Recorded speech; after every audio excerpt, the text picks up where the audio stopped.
And we are live.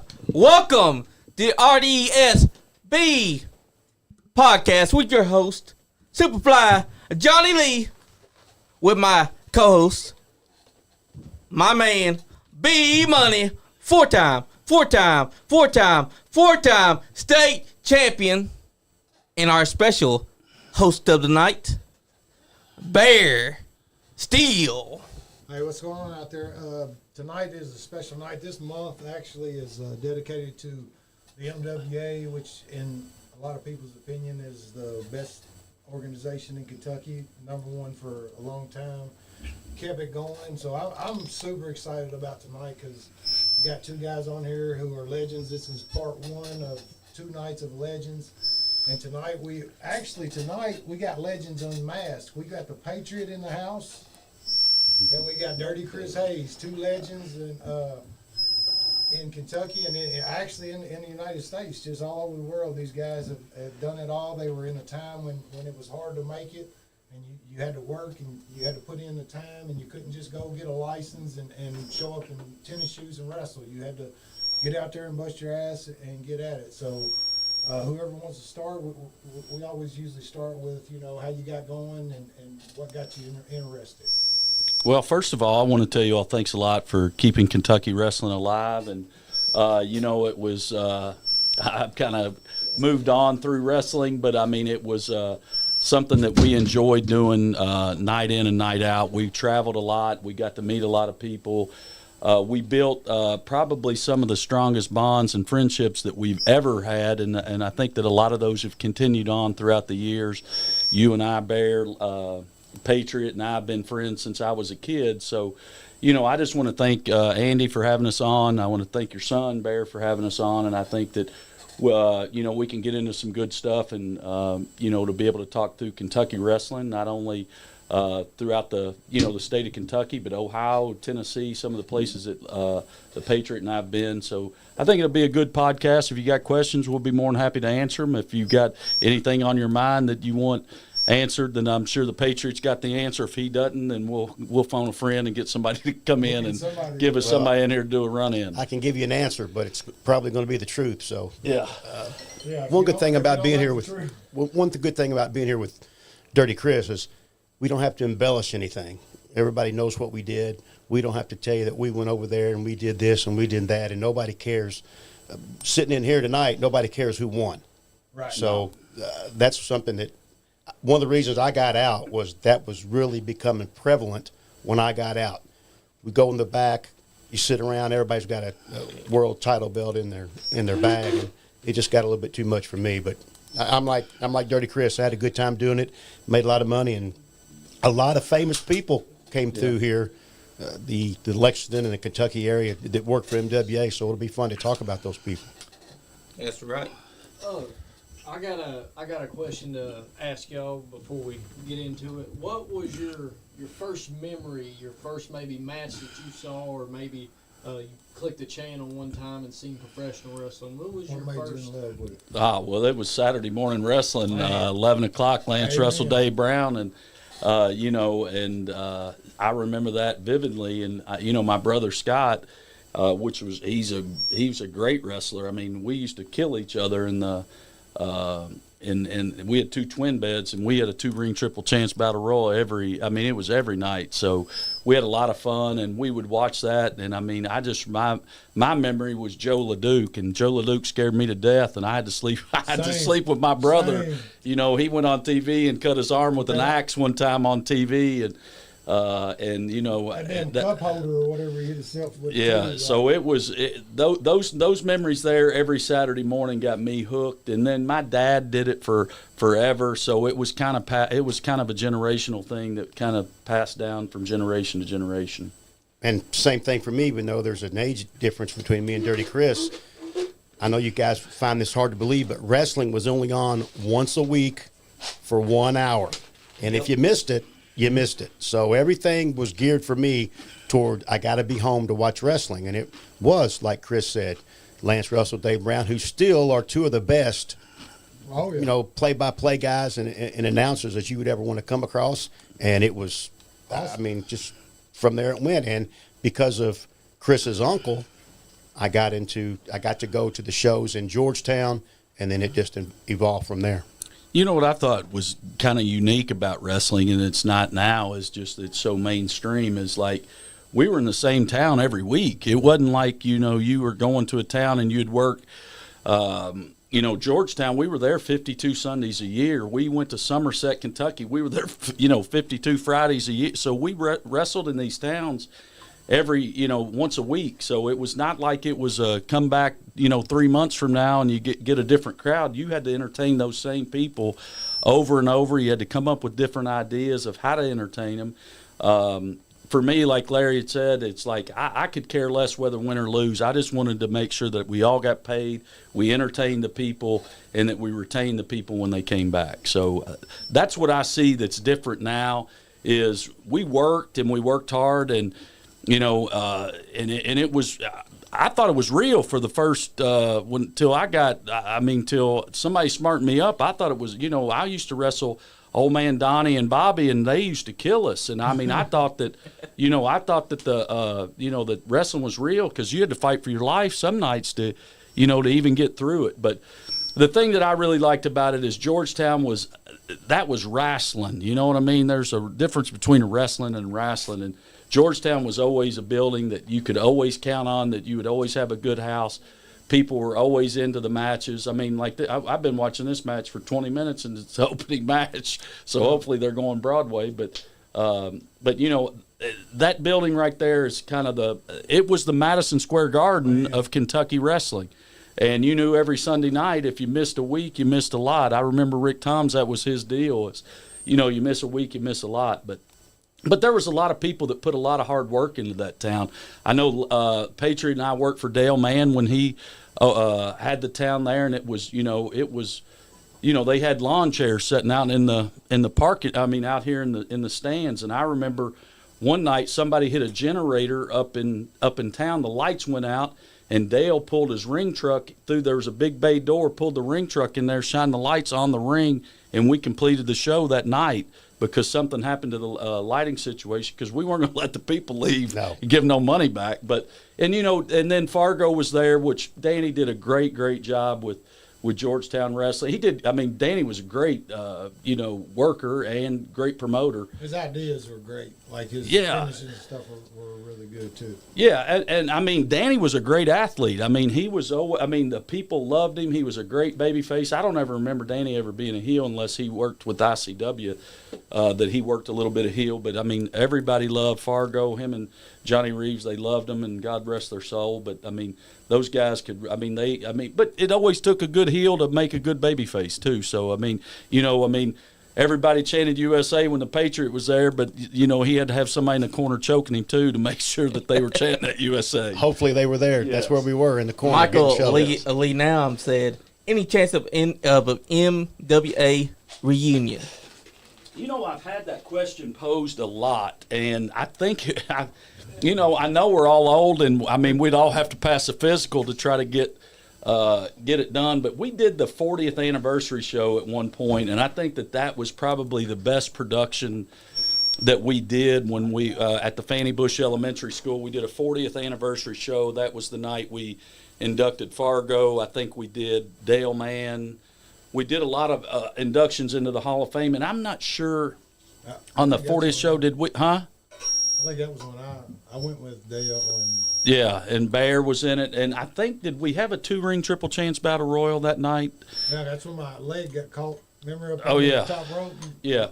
So there was a lot of good stuff that we did, but, I would love to have it'd be... I'd say we do it at Applebee's, because I ain't none of us getting up in no ring, bro. Like, it sounds good until you hit that bat. Then you're like, oh man.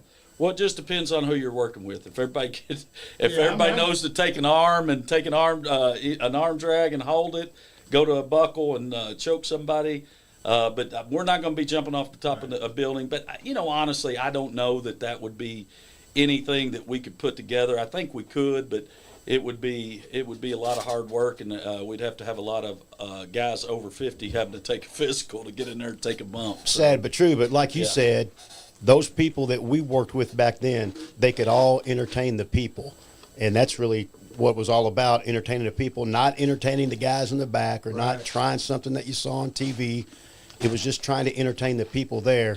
And I bet all these films that we're watching here in the studio, if you got those guys back together, they could still entertain somebody Yep. if they were in there with the right person. I feel confident that me and Chris could go out for 7 minutes and tear the place down and probably, unfortunately, don't tell anybody this, but not do much. Yeah. Exactly. I mean, Absolutely. less is more. It is sometimes. If you got a good heel, less is always more, and I learned that from Rip Rogers. Yeah. Less Yep. is more. So lessons that you learn going on and moving forward. I mean, Rip told me one time, because I thought I was Superman, I thought I was something special, and he came over to me one time, and I'll never forget it, in the place where Couch is from, Hyden, Kentucky. Yeah. It's packed, and I'm trying to be Superman. He comes over and he says, "You know what? If you stop getting up, I'll stop knocking you down." Right. You know what was funny? I'm looking at Georgetown right now. I remember when Larry James, this was years ago, suplexed my dad from the apron back into the ring, and they stopped the match. They stopped the match for a suplex back into the ring. And I remember when a sunset flip was a finish. So how wrestling's evolved over the years. I mean, it's simple if you make it simple, but if you want to overcomplicate it and try to do things that are outside of people's skill sets, there's things that are absolutely outside of my skill set. I'm a good athlete, but there's things I'm not getting up on that top turnbuckle and diving off onto That's danger. somebody. That's danger. Yeah, I It's mean, gravity. And I mean, I think now that how wrestling is now, it's just when you buy the ticket, that's what you're buying a ticket for. You're going to see a guy dive off the top of a rope. You're going to see a guy. I don't remember historically any time in my career over there that we broke too many tables. We did hit guys. You took a chair shot here and there, but we hit a guy with a foreign object. We'll get a little color. Over. Yeah, you get a little color, or I remember every time that Jimmy Valiant would come to town, Fargo would always say, "Chris, I need you to work with Jimmy. You got heat, blah, blah, blah." We did a hide the gimmick the whole time. We locked up 3 times, and I think I went to hit him with a gimmick, and he put me in a sleeper and put me out, and it was just those types of stuff and get the people involved in what you're doing instead of, I think a lot of guys now, they want to work in the ring in hopes that there's guys at the curtain watching them to say, "Oh God, that was Clap great." when they come back. Yeah. And, but that type of stuff. And I remember, and I'm guilty because I trained a lot of guys, but I remember the guys that were paying admission to come to the show, I'd come back sometimes. I'd be gone for something. I'd come back and half the crowd would be in the back being trainees, and we'd be talking to them. They'd be wanting an autograph. Really started going like downhill. Yeah. When everybody just started taking money and training anybody. Yes. Because I'm pretty sure the first day I went to training, Fargo tried to make me quit. You know what I mean? Like That's the whole gimmick. You get Yeah. a bunch of people there, and then you stiff them and you stretch them, and then most of them quit. So you got their money, and then they quit. You're like, "It's not for me." So the little deal where the guy gets on all fours and you come out of the corner and take the bump. Oh, yeah. My first day, he told me how to do it, and then Yeah, sure. made Shane show me, and then he looked at me and said, "Give me 100." Oh, Lord. First day, $100? no, $100 on that old wood ring. Yes. But I never cringed. I never let it. I was hurting. I was down. Oh, Jenny but Bam I Bam didn't never Reeves let it coming to sit. the ring. Yeah. No, I just think that, wrestling is and they're selling out everywhere, so they're doing something right. But That's- Well, it that's changed with the time. With Yeah. that's what the new people want to see. That's not like they want to see all that flipping and flopping and the most important thing is that it's a shoot. In my day, yeah. Right. we spent years making people think that, man, that is real. I mean, That's we what threw each wrestling's other out. supposed We to be. took chops. We did this. We took these bumps, and it was like, wow, this is real. And now the people know it's not real, and they still sell out. So I always tip my cap to all the guys in the next generation. I look at it now. It's almost like the circus. Like it's a spectacle come to town, so everybody comes. It's not we were showing up because we believed in it. Yeah. We thought that, I can remember my brother crying because he thought Jerry Lawler was dying. Like they busted him open. He thought he was dying. Dad, go help him. My dad. That's said, the "I ain't been point, there." though. Like, Professional wrestling was supposed to I think look real, like it's supposed to be. I got Nowadays, you got guys that don't even watch the matches and they do the moves that's always been done. Well, we protected the business too, so Right. I'll share 2 stories with you that was kind of crazy. Is that when my dad, I was a kid, and when we would leave Georgetown, he worked as the intern under a hood. He left the building in the hood until we got down the road on the interstate. We would go in the convenience store right there off the exit, and he would go in with his hood on. And I was like, golly, I mean, what do they think? But that was just the way it was. One night, me and Fargo rode together to, I forget, some town, some elementary school. It was packed, and we were working each other. And then we stopped, and I had an old Grand Am that the seats folded down, and I got in the trunk of the car, shoved his bag in the front so he could get his bag. He drove us in, and I had a release for my trunk. He went in the building, I pulled the trunk, and nobody ever saw us together. Right. So we protected the business really, really well. And if I was working Johnny Reeves, I wasn't going to be seen at Convenient with him. Right. I mean, if I saw Johnny at the Convenient, I'm going the other direction. That's just the way it was. And in new town, you had to stop and ask for direction because you didn't know where the heck you were going. So somebody had to slouch down in the seat while somebody went into the convenience store and say, hey, where's this elementary school at? So, yeah, kayfabe was a big thing, and that was the most important thing back then. Yeah. And I think it started to die out, but we tried, we did the same thing, but I think it was kind of going, like half of us guys were in, and got it, and then half of them weren't. They were hanging out and doing everything together, but like me and Justin rode same. He'd drop down in the seat and we'd roll in. Yeah, I think it's when you first start out in the business, you want everybody to know that you're a professional wrestler, and then you get into it, or back then at least, when you get into it, it's like you don't really want anybody to know. Right. If you want to, I'll talk about it, but come and see it. And so they end up buying a ticket, and then there's 300 or 400 people in Georgetown. Right. I think this is a good question. I've kind of always wondered myself because by the time we came, I think we called it at the tail end of something good. Oh, yeah. To where it started to turn to something bad. You know what I mean? Mm-hmm. That's probably a fair assumption. So we got about half. So like when I look at our card, we'd have our weaker matches, first 2. Mm-hmm. It gets a little better as the show builds, and our very best match will be our last match. Well, I can remember going to Georgetown with Chucky Smooth in these days that we're watching now, and it was hot from top to bottom. So I guess my question is, what was the animosity like? Because I know everybody was fighting for that spot because, man, you had Kat, you had Sean, Casey, Chris Michael. Like, you guys were loaded, bro. Like, Prince Justice, like, loaded. So I guess golly, son. Oh, I couldn't do that now for nothing. So what was that like? I know there was some, I know guys were fighting for that spot. I know Chris was always up fighting for the top, whether, it was cutthroat or was it, because I know we were all tight, but here's the difference in us. We all lived in a close proximity, so we didn't just see each other at the shows. We hung out outside the show, so we were all tight, so there wasn't a lot with us. But there was only like 5 or 6 top guys. Y'all had 10 to 15 guys that could be top guys. I thought for what we had, I think everybody knew that what the role was of the team, right? So I knew that I was going to be the chicken crap heel, that, I'm going to worry about my hair, or I'm going to, be the crybaby and have people. If you look at the people, there's people involved in this match right now, and Johnny's, we did a great opening spot, but I'm going to be the crybaby, but you got to have a good heel to have a good baby face.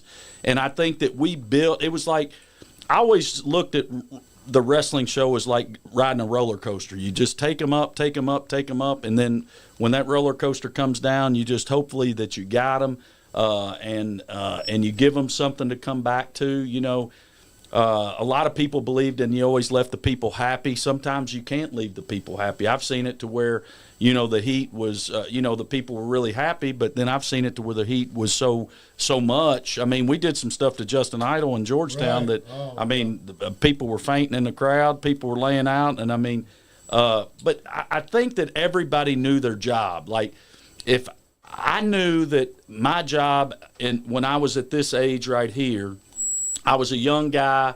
I'd do anything basically. But Dale Mann, when Dale ran it, it was, Chris, take this kid out here and walk and talk with him. Get your hand raised and blah blah. I knew that I was opening match 2 to 3 first, second, or third, and we would build up to something. But as I got older and I understood a little bit more about. I mean, I took 50 bumps right here, probably more bumps in this first match than I would probably ever think about taking or trying to coach somebody to take. But everybody knew their role, and we had a great crew of guys, man. I mean, Dale looked the part, and a lot of people look the part. If you watch some of this, you'll probably see guys that'll have wrestling boots on and tights and everything else, and it looks the part. If you send people out there with tennis shoes on and blue jeans, it just cheapens the product. Right. You know what I mean? Yeah. So, Agreed. Still will get some gear. Yeah. So it's like, and Larry, I mean, we always had, boots and tights and everything else. But, like there'd be times when we'd be the interns or whatever, we'd have on scrubs or whatever, but we were doing the gimmick, know? Yeah. But if you have a guy that I've been on shows where you look up and there's a guy in a pair of Chuck Taylors and a pair of, blue jeans that are about 4 sizes too big. But you also got to think about when the hillbillies worked in the bibbed overalls, that was part of the gimmick. Right. But we all had gear, don't you remember? I mean, They had pretty boots. much, yeah. They had boots. They were hillbillies, but they had boots. Yeah. Yeah. So, You had to live the gimmick. now, do you see it the same way, or how do you see it? You want it to be a big deal. So Oh, yeah. if you look like people sitting in the first, second, third, fourth, and fifth row, if you got the same outfit on that they got, what's the Why are they paying? to what's see the it? glamour Right. in it? What illusion have you created? Now, if you're one of the people, Dusty Rhodes was one of the people, but he didn't wear what the people were wearing in the crowd. Right. So, Exactly. you He got to did make his it interviews, but not right. 'cause he was Yeah, he's a son of a plumber. Yeah, all right. that's But he right. didn't dress like a son of a plumber. He dressed like a professional wrestler. Right. So I think that sometimes you get away from that, and then you see people, like everybody said, in tennis shoes, and you just shake your head. You're like, man, what are we doing? What's going on here? And then you might be asked to put that guy over. And then you're supposed to, but your ego's like, whoa, I'm whoa. Not doing it. Like, Right. why Wait would a- I put this guy over? Right. He don't even wear boots. I tell Right. you, I got one on that. One of the last ones when I started to get the, the beginning of the end.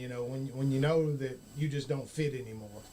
I got called to a show and I got called out that they wanted a bunch of people for some kind of memorial battle royal or whatever. And I'm sitting there getting dressed, and like you said, this guy comes in. He's got gloves on. He's got blue jeans with hose. And he's got a white T-shirt.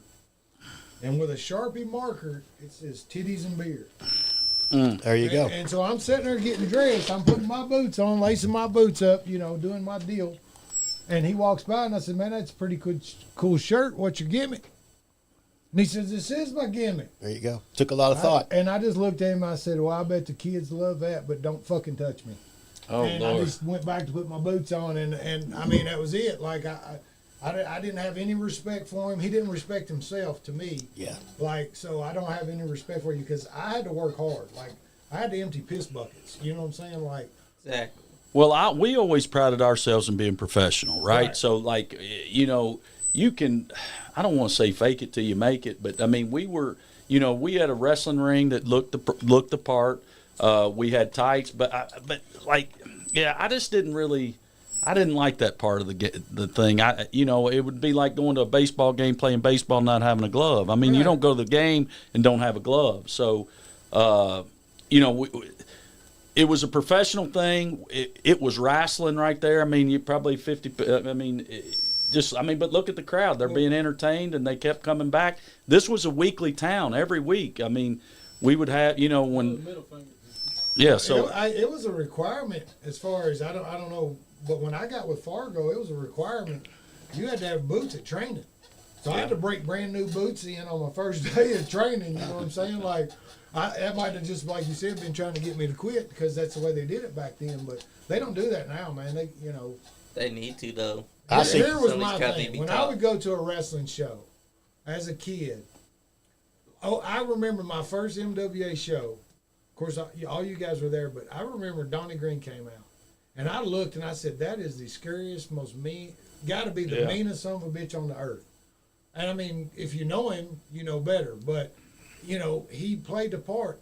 The difference is today, I was sitting in there and I was a big guy, but every guy that come out, I was never thinking, man, I could whoop his ass. Yeah. Now, you go to a show today, 75% of the guys in the ring, 75% of the front row could whoop their ass literally.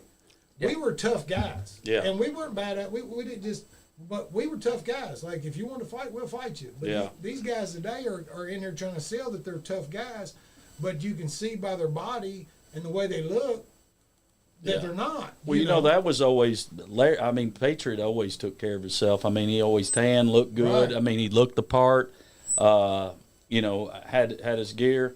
Oh, my Lord. So let me tell you a story about, do they see this video? No, they No, can't see not it. yet. Well, there's the guy that's walking to the ring right now. I'll tell you the truth. This guy's name is Outlaw West.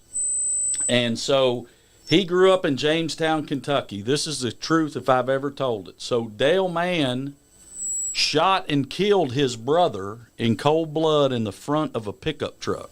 This guy right here. Yeah. So he shot him in the back. Dale's killed 2 people and got off with 2 times. And it was his brother, Outlaw West's brother. So Outlaw West had come to Georgetown for the first time, and that's when Dale came up. He said, Chris, I've got to take care of this boy. I've killed his brother. I swear to God, I mean, I'm in the back of Georgetown. I'm a young kid. And he said, I need you to take him out there and walk and talk with him. So we went the whole loop, me and Outlaw West, this guy right here, just because he had, he killed his brother. So I guess he was taking care of him by paying him back. But he used to work for Dale, Outlaw West, and that was, I mean, that's crazy. That is Crazy. Yes, and it happened. That's the one thing that today's wrestlers will never understand. So, Make it real. I told you we don't have to embellish anything. No, it's the truth. I'm telling you, it's the truth. there's a couple stories I've heard, but I did hear that Dirty Chris one time took Psycho Sid to the limits. Yeah, whatever. That's what I heard. No, that never might be happened. Speculatory, but No, that never have happened. you heard that one? No. He said, So I'll tell you that story. So me and Patriot, and I think Dan Childers was on this. We used to go with Rip to WCW to do jobs. So we knew what our job was, but we were getting paid, right? Right. We were making Yep. money. We were. It was I don't know if we were making $300 a night, $250 or whatever it was. it's about 800 today. I mean, Right. So honestly. when you went into the show, this is when Eric Bischoff was just a walking guy around. So you'd get in and you'd sign your sheet, you'd get your meal ticket, so you'd get buffet, whatever, and then you'd get a $100 draw. So they give you $100, and me and Patriot were trying to figure out how we could keep it. But everybody else wanted to take their money and waste it, go drinking and whatever, and we didn't drink back then. We were trying to get to the next town because when you're riding with Rip, Rip's got every stop in mind. He's got every hotel that he's going to stay. We're all going to heal a bedroom to where we might have to take the mattress off and somebody sleeps on the box spring. Absolutely. And, you know, but we were living the life of a rock star. You know, Right. I was 18, 19 years old, and we would all meet. What was that buffet down there? That Loud and Square. Loud and Square Buffet. We'd meet at Loud and Square Buffet. So we went down, and we were in Knoxville, Tennessee, and I was walking down the hallway, and you know when they used to put the matches up on a dry erase board. So you'd see the dry erase board, and you'd go over there and look at the thing and make sure your name was on it. If your name wasn't on it, you're like, golly. And you'd be like, man, I want to work. You know, Right. I'm a Oh, young yeah. kid. I got my $100. Yeah. So your name wasn't on the sheet, and we'd be saying like, hey, if we're going to be in Knoxville, we're going to Spartansburg. So you'd have to get in the car and ride, whatever. So my name wasn't on the sheet. I don't think Patriots was on there. So we look up, and we're trying to get to the car, put our stuff up, and then Dundee was Sir William Regal at the time. Yeah. So he came up. He said, "Hey, sir, you working?" And I said, "No, I wasn't on the sheet." And he goes, Bill Watts wants to see you." So we went back, And we go in this room. Oh, you got that too? Yes. Yeah, he was part of it. I've heard the story. I didn't know you was Oh, yeah. there. Yeah, That's so true. we're in Knoxville, Tennessee. So we show up and we go back, and I look up, and Leon or Vader used to wear a muzzle, like a thing over his face. Well, I was scared to death of it. I'm still a kid. Right. And I look down, and it's sitting down on the ground, and I'm like, oh my God. And I look over there, and this huge man sitting there. And Sid had played a bunch of softball, but they ended up getting him to come, so they were trying to tag those guys together. So we get in the office, and they're saying, you're going to work these guys, blah, blah, blah. You're going to go in. Everybody's going to take a couple power bombs and this, that, and the other. And I'm like, oh, my God. So Vader looked at me, and he said, have you ever taken a power bomb before? And I said, no, sir, I haven't. So we're in the ceilings about as low as this here, and I had a pair of sandals on. And he said, come here, let me show it to you. So he picked me up, and he said, when you get up on my shoulder, you do a sit-up, and then I'll put you back down. He said, don't put your elbows down. So I came over there, and I'm scared to death. So he flips me up, and the bottom of my feet hit the top of that ceiling, and you know how you jump down on. I about used the bathroom on myself. Right. So nonetheless, we get done, and I'm scared to death. I'm like, Larry, what have we got ourselves into? So, man, the match comes off, and they've killed everybody, and they start sending, here goes Patriot, here I go. Everybody's supposed to take these power bombs and go out, and I'm like, oh, my God. So we go out and do the deal. So I'm like, I'm scared to death. I thought they were going to kill somebody. I mean, they were killing people, weren't they? They were. Yeah. So I rolled out of the ring, and the ring announcer, his name was Gary Michael Capetta. So I start lifting up the ring, the apron, to figure out how I can get under the ring to get away. I was scared. Good plan. Good plan. That's a good plan. So I was scared to death. So all of a sudden, I'm sitting there selling, and the ring announcer comes over. He said, kid, we're still filming. Just keep selling, keep selling, keep selling. I said, I'm scared to death. He goes, you're doing all right. And the next thing I know is Vader's coming off that apron onto me, and bam, just kicks me right. I mean, all the breath left me. Stiff. I thought I was dead. Then they were packing, so I got left on the other side. They started packing them out on gurneys, and they started flipping the gurney over, and I said, oh, my God. Yeah. I was ready to go through the crowd to get out. Right. I promise you, that's the truth if I've ever told it. I was ready. Classic is stiff There, too. I was ready to get out. Now, see the same story from another perspective. All right, let me tell you my perspective on this story. First of all, we made a critical mistake in not leaving immediately, hanging around thinking we're cool in the back, hanging out. We're professional wrestlers. We should have left the building immediately, but they do summon us in there. And I had heat with Vader. I'd worked him before, and he was stiff. He wasn't. He was just stiff. Let's leave it at that. So he was stiff, but I'd worked Sid before as well, and he was always real nice because we like sports. Like Chris said, he was a big softball player. So I went right to Sid. I said, what do you need? I'm coming in, and he tells me what we're going to do. Take the boot, blah, blah. But the thing is, they were working Paul Roma and Jim Powers. And those guys looked like $5 million. Tanned up, muscled up. And so they're beating them down. Who they send in? Me and Chris. We're running in to save them. We're trying to save Paul Roma and Jim Powers. Well, I took the bump, good, nice power bomb from Sid, and I rolled out of the way like I'm supposed to do. So Vader sees me. We got heat. He comes over and gives me a stiff kick right in the ribs. I'm on the apron, so I take the bump out on the floor like I'm supposed to. So they come out and they put me on a gurney. But I'm not laying flat on my back. I'm kind of up at an angle where I can still see the carnage that's going on. And I'm thinking, I'm glad I'm getting out of here. Well, they put me on the gurney, and Vader sees me from across the ring, all the way across the ring. Vader sees me. And he looks right at me. He jumps down out of the ring. He runs around, and he grabs the pole like he's slingshotting himself, and he just clotheslines me. I mean, stiff once again.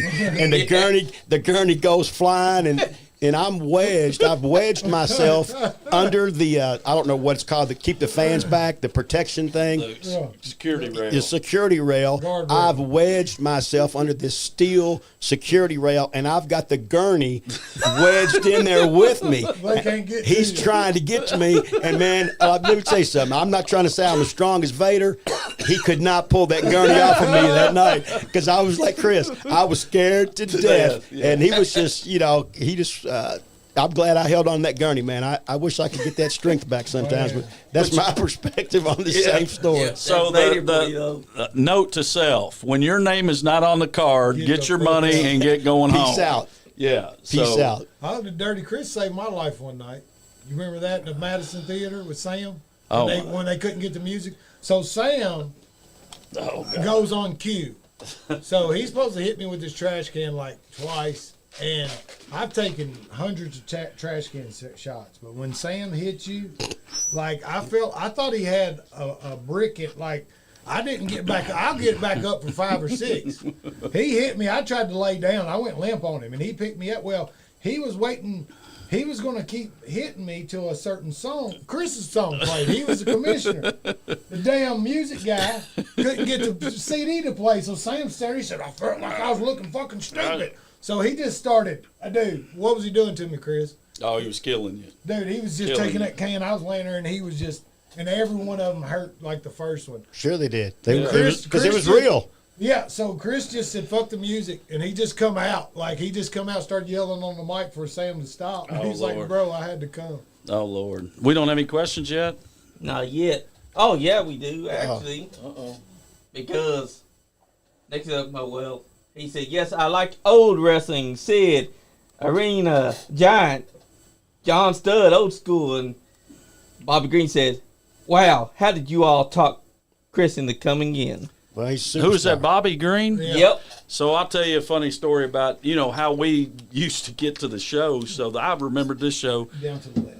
not too long ago is me and his dad, Bobby, I don't want to call them little because they're big men now, but little Bobby and little Donnie, but we had a show for Dale in Bowling Green, Kentucky. We were there I think every other Friday or something. So somehow my car, or I think my catalytic converter had gotten bad or something happened. So we didn't have a ride to the show. And you didn't miss a show. No, When you were booked, no. you had to be at the show. So I knew a buddy of mine, God bless his soul, his name's Jeff Hampton, he's dead now, but his dad owned a printing company over off of Newtown Pike. And I knew that they delivered a bunch of stuff in a van. But Jeff always told me that they left the key in the van. So it was just a big old delivery van. So I went over and stole the van. Stole the van. I didn't tell anybody. I just went and got the van, and I went and picked up.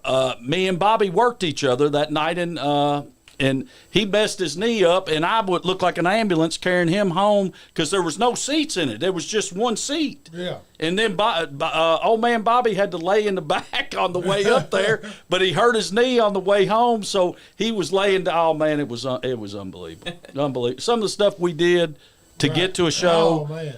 I mean, some of the things you did to get to a show, I remember Rowdy Red riding in a 280Z in the very back. We used to work in, what was that military? Fort Knox in the afternoon, Yeah. and then we would come back to Georgetown and work that night. I remember Rowdy Red riding in the back of a 280Z. I was riding shotgun, somebody else was driving, and he was in the back trunk riding back to the show. I mean, you just had to do what you had to do to get to the show. He did. But no, man, we had a lot of fun, a lot of good memories, a lot of good people. I wouldn't trade it for the world. I think that, I've built some of the best friendships I've had. There's a lot of people that, after you get out of wrestling, you lose touch with a lot of people. But, I'm living life now. I've got 5 great kids. I've got a great wife, and, I'm living life to its fullest. And I mean, I'm not able to do the wrestling stuff anymore, but I like talking about it. But, and there's been some good people that you've been around, I mean, there's been some bad people in wrestling that you've been around, but I mean, Look at Patty. Oh, my gosh. Rooster said, I tried renting a damn U-Haul to get to Mississippi because my ride canceled the day before. Oh, look, you back out.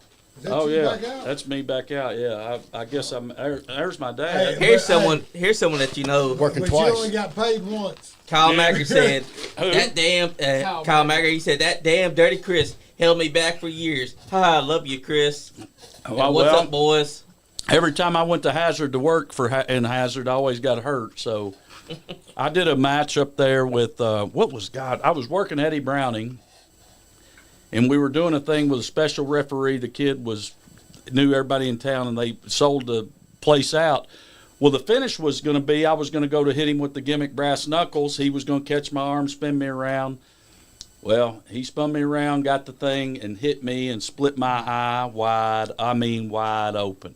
I went down to the mat, and blood was going everywhere, and I got pinned 1, 2, 3, got out of there, and I came back to the back, and Larry D was at the car. He go, who hit you, dude? Everybody's ready to go out to the crowd and ready to fight somebody, and I ended up getting, the referee ended up stiffing me, but I went to the hospital over there, and I was going to get stitched up, but I just waited until I got back to Lexington, and I went to Good Sam, got stitched up, but then I was strapping him about a month later with my belt, and the piece that goes into the hole of your belt, I was strapping him, and I tripped and fell, and the point of that buckle went into my hand. Shit.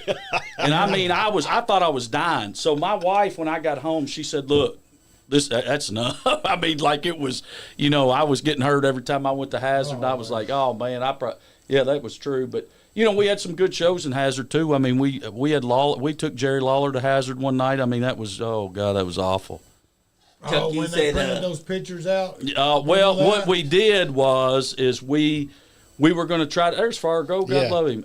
We were going to try to make a little bit of money. It cost a lot of money. Right. When you call Lawler to come in, it ain't like you're going to give him $15 in a bag of nabs.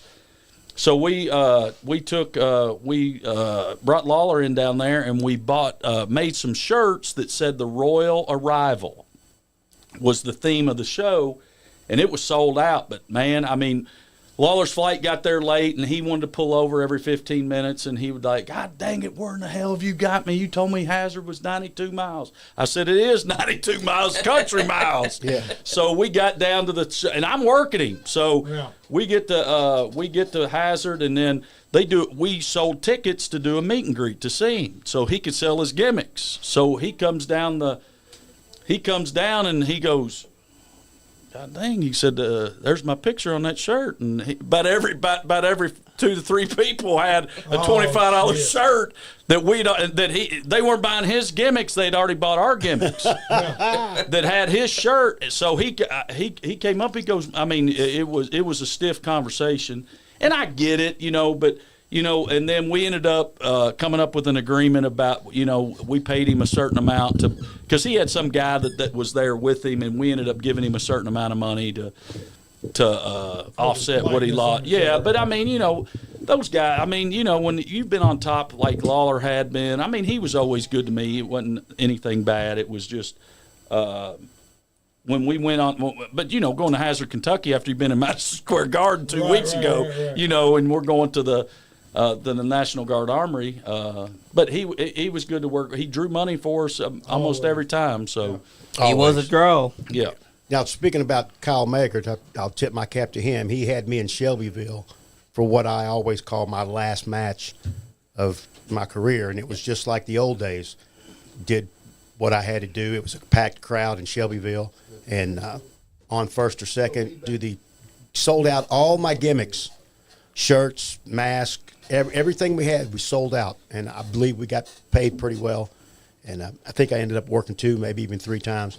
And so that was the way to go out for me right then. It kind of lit the fire a little bit to try to get back in it, but that fire was quickly put out when I went to another town for another company, and the guy was putting the ring up, and while people were coming in, and I put him over 1, 2, 3 right in the middle. Right. So that was about it to put out the fire to come back to professional wrestling. Same deterrent for me, man, was just sitting in the back. It just didn't have the same allure as when it was us. No, because it's all young people, and they're all champions of something. They all got title belts, and they talk about doing drugs or beating their women, or you just don't have anything in common with them. So my wife said, what's the most fun about wrestling? I said, the 12 minutes I'm out there.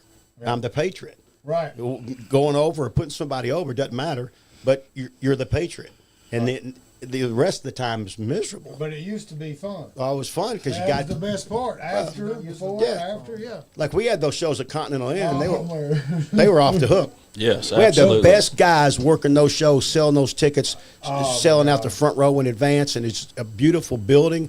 And we had after parties, and it was my just gosh, we that did was have a after that was a great time right there. I even think that the night that we couldn't go in the hall and we did it out by the pool, I think that just the Man. setting was just Out by the unbelievable. pool We was had it. people at the top, looking down from their hotel Yeah. rooms. I mean, it was an unbelievable That was setting awesome. there.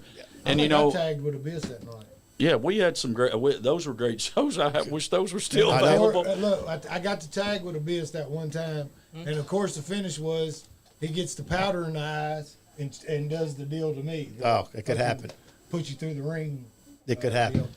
But I mean, for me, I think wrestling. I met some great people, and like I said, I've met some not so great people. But I've had lifelong friends. Like Larry's been a lifelong friend of mine since he's known me since I was a kid. Picture Perfect Jordan Cage. I still work out with him now. I'm off. Got some feedback. Yeah. Oh, am I getting feedback? Yeah, we're getting feedback. It's okay. You keep It's all good though. Live, Yeah. it's live broadcast. Anything Chuck could E. happen. Smooth said, "There was no Chuck E. Smooth without Dirty Chris Hayes. I remember that night in Hazard."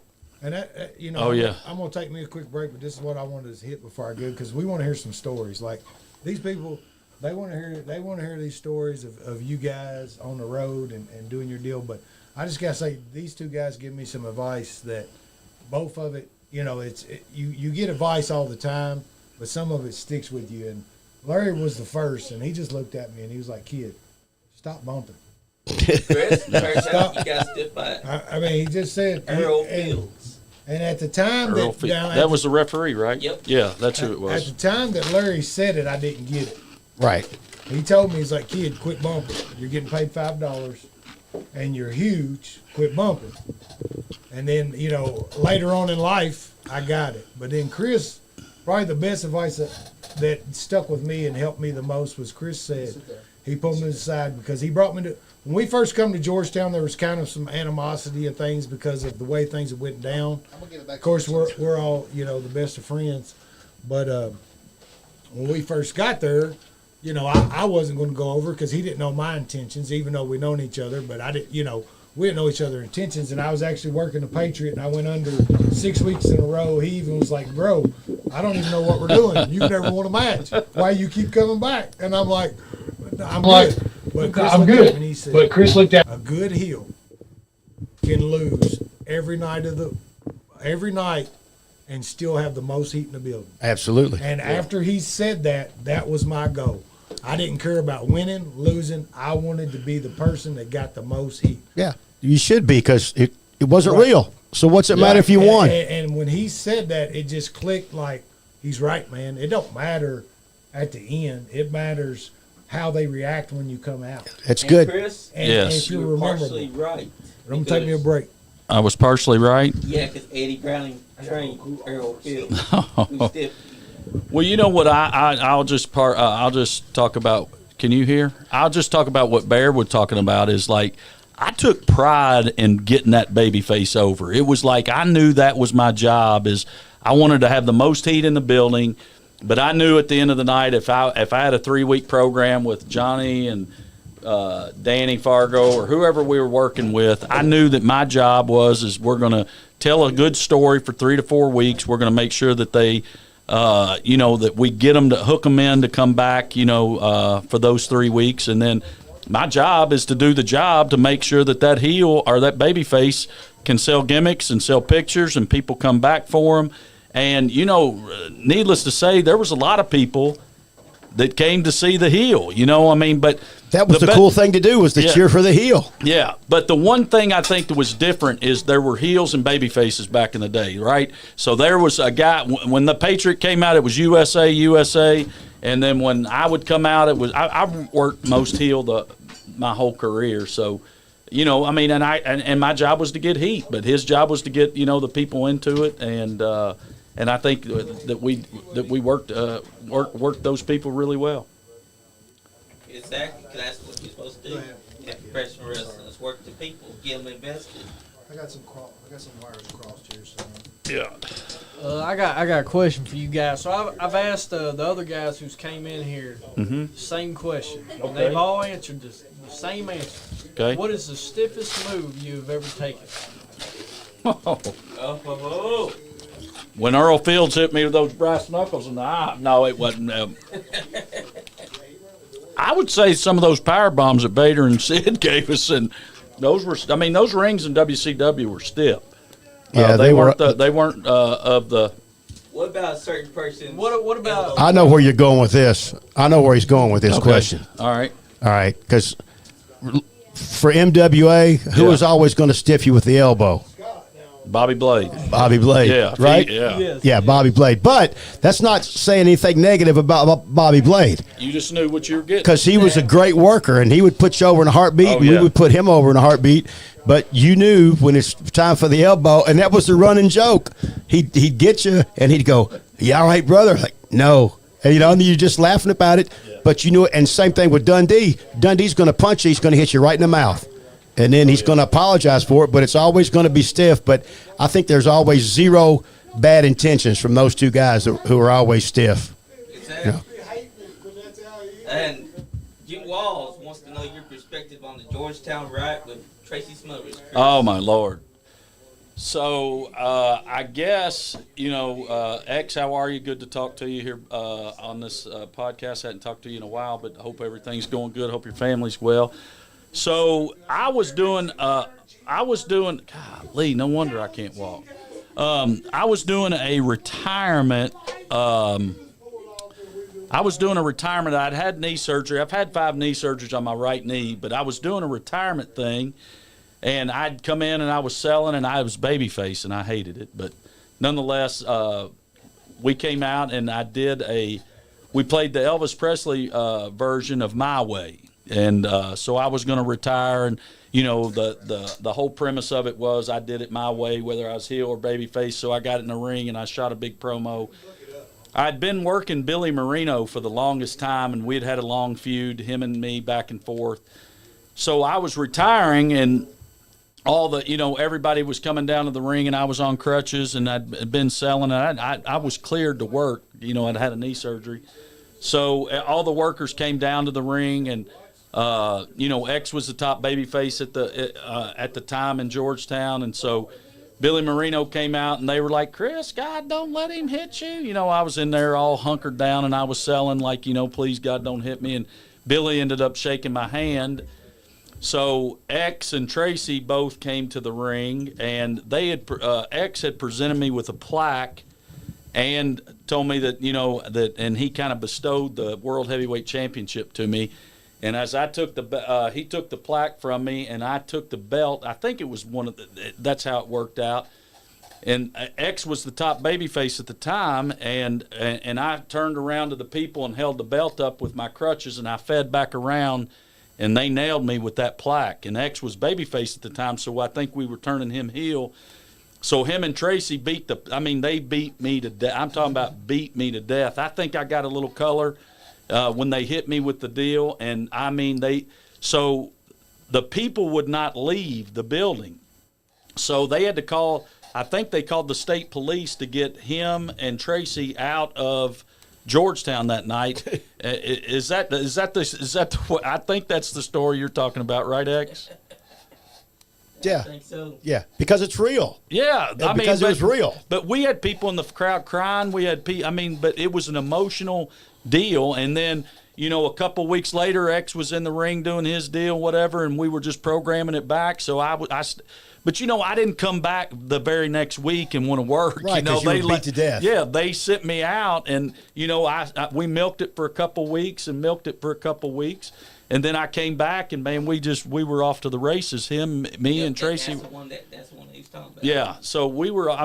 But we got people. So if you can get their emotions tied into what you're doing, you've done a great job. If you got guys out there that are just taking bumps to take bumps and they're not entertaining the people, we're talking about Jimmy. Jimmy, he could walk out there and walk around the ring and just jive talk and take his glasses off, and we're 10 minutes into the match and we're going to do, a lockup, whatever it was, but we could talk. We could almost talk our way through a match. You know what I mean? Jimmy did a lot of good stuff being on top, and I think that he had some good heels that were fed to him. That when Fargo believed in him, and he knew that and the people believed in him. He worked hard, and he didn't work hard. Let me backtrack on that. I wasn't gonna say anything. I love Jimmy Walls, but he did exactly what he needed to do, and he was a top babyface there, and he had some good, and Danny fed him some good heels. And X would work with you and take but we had some good angles, and it was an emotional angle that night, and they're lucky they got out of there. That's the way you're supposed to do it, though, in professional. You make the people believe. The casuals do not know that it's work. Yeah. Make them believe. Make them want to see that guy get his comeuppance. Yeah. Make them want to see that babyface want to come back on him. Well, there was one night, I'll tell you another great story, so there was one night I lost a loser leave town match. It was Fargo, and there's Danny coming out now. So it was Fargo and Johnny Reeves beat me and my dad for the loser leave town match. So me and my dad had to leave, blah, blah, blah. So we waited for a couple weeks, and then we got to the building at about 4:30. We got at the building like at 4 o'clock in the afternoon. We went underneath the ring and laid underneath the ring from 4:30 in the afternoon until my dad didn't leave. My dad didn't get loser leave. I was the guy that had to leave town. So I went up underneath the ring, and this was when Kentucky was playing Duke. I'll never forget it. I had a headset in. I was listening to the basketball game. So my dad was working Fargo in a loser-lose hair match. My dad wore a toupee for about 6 weeks, because my dad, he never had hair, but he wore the gimmick, and everybody knew he was bald. Yeah. But so they were doing the loser-lose hair match. So they had a cue, and they didn't smarten Dale Bass up. My cue was, ladies and gentlemen, both wrestlers are down. I remember that. So Fargo was going to feed me to this side, and they used to boom the ring with this big metal wrench. So I came out from underneath the ring, and I hit Danny in the back of the leg, and my dad pinned him at the same time, and we shaved Fargo's head in the middle of the ring, and I'm talking about people were ready to riot. So, they reinstated me, and I came back and all that other stuff, but, oh, my God, it was, when we shaved Fargo's head, it was, ooh, Lord, it was hot. That's the way it's got to be, because Fargo was beloved by them. Oh, yeah, absolutely. He was, Fargo, he's a big guy. Look, he's 265, 270 pounds right there. Bones. Yeah, but, this guy can, every night I worked Danny, it was lock up, pull the hair, lock up, take me back to a buckle, and he'd chop me one good time, and he'd laugh. He would laugh, and I would say, Lord, and then, but boy, when he hit those ropes, you knew, and he was coming at you, you better be ready to go. My family actually used to set up the rings for him. Oh, really? Yeah, I didn't know that until years later. Yeah, that's how it all starts. Set up the ring. Yep. Yeah. First of all, for me, it started where you stay after the show and help them take the ring down. And then they smarten you. Well, you're not smart, so they say, "Hey, we're setting it up next week at 3." So you show up at 2:30 because you're an idiot, and you do it for free for 6 or 8 months. So yeah. It happens. Yeah, but but we did there. But this stuff brings back memories. It's unbelievable. Just to look at the people. Just he's just getting the people going right here, and the people are rolling. But exactly, that's the way it's got to be. And you know what? Crush Your Bones there. We've had his son in. Oh, really? Yep. Okay, cool. I don't see any empty chairs. No, I don't either. Exactly. Yeah. And also, Kyle Mackert has this for you, Patriot. He said, also tip my hat off to Larry. He helped us sell out Shelbyville. Couldn't have done it without him. And tell Larry that none of the boys talk about drugs or beating their women in this day and age. They talk about video games more than anything. Yeah, well, he's got a pretty successful promotion. Oh, he does. And, that's good to see those guys go on and, run things like that. But I appreciate the kind words from him. But we did have a lot of people that came to see me because they see the matches on YouTube, or they see doing the job, which is not the same as putting somebody over. Exactly. By the way, for everybody listening, but they see you doing the job in WCW, but they'd never seen the Patriot. So a lot of my friends showed up for that swan song in Shelbyville, and I'm glad they got to make it in. One guy flew in from Florida, so Michael Neal did. Pretty Exactly. cool. Yeah. That's the way it used to be. That's how wrestling should be. Well, those guys, I don't see any matches now, but I'm sure they do the best that they can do, and I'm sure that they do probably 40 things better than I could ever do. But I bet that if they were to do the old school style, you see how many people would show up to see those matches. Well, Bones. Yep. Bones. Oh, Yeah. Donnie Green's here. Donnie Green said, "Why did Justin Idol get so mad at Larry for oiling up in his dog?" Oh man, Larry was that old. what happened? Oh, Oh, Justin Idol got got so mad about Larry he put on baby oil. put on baby oil in his dong. He's getting ready for the match. Listen, I don't recall that, but I know what it is. listen, I don't recall that. I'm not saying it didn't happen. I just don't recall that because I'm a little bit older now. The best thing, one thing that I remember was Psycho Sam. I was getting ready. We had, I know Ray the Bear wants to talk about this. Blindfold match. We had blindfold battle royal. Something was going No, on. it was we were working a tag in a battle royal Yeah. or blindfold. Blindfold. Me and Sam against you and somebody else. And Sam was Sam calling had a spots. great- Yeah. Well, he come in. Now, hold on. I Y'all just- wasn't there. Let's tell the whole story. He come in so excited because he had this spot. He had thought of it. And if you don't know Sam, when his mind's set, it's set. So he went to tell Larry this spot. And Larry just, he said, "Brother, I'm doing this." He said, "I'm not doing no spot. I'm doing this." Yeah. And fucking Sam Oh, was man. so mad, I bro. think Sam hated me for And then Larry forever. went and took that hood and put that hood on and just sat in the corner like this and kept doing that. And Sam would walk by and say, Oh, dude, God. You remember, dude, he was so, and we was just egging it on. You're sure? No, I'd be I can't like- believe that. I'd be like, look at him, look at him. Can't believe Sam. y'all were egging it And on. then every time I'd say, look at him, and Sam would look over and Larry would go, like that. And he was so mad because you didn't even listen to his idea. Oh my gosh. But you know, as the MWA evolved, we started using a lot of the guys out of Northern Kentucky, which Roger does a Right. phenomenal. I mean, Roger Ruffin. I mean, when I first bought the show from Danny, I was like, "This is the guy. He's got a great mind. He knows how to work. Train." The only thing I think that we did in Georgetown is we tried to up it a little bit with entrance ways and all that. The building didn't need to have an overhaul. I mean, we had a babyface, dressing room, a heel dressing room. We tried to decorate it up a little bit, but it was still wrestling, But the guys that if when we used to go to the Madison Theater every Monday night to work Right. at the Madison, Roger put me on last, and because he knew I knew the time, and when Monday Night Raw was coming on and the screen was coming down, I was packing it to the back. Right.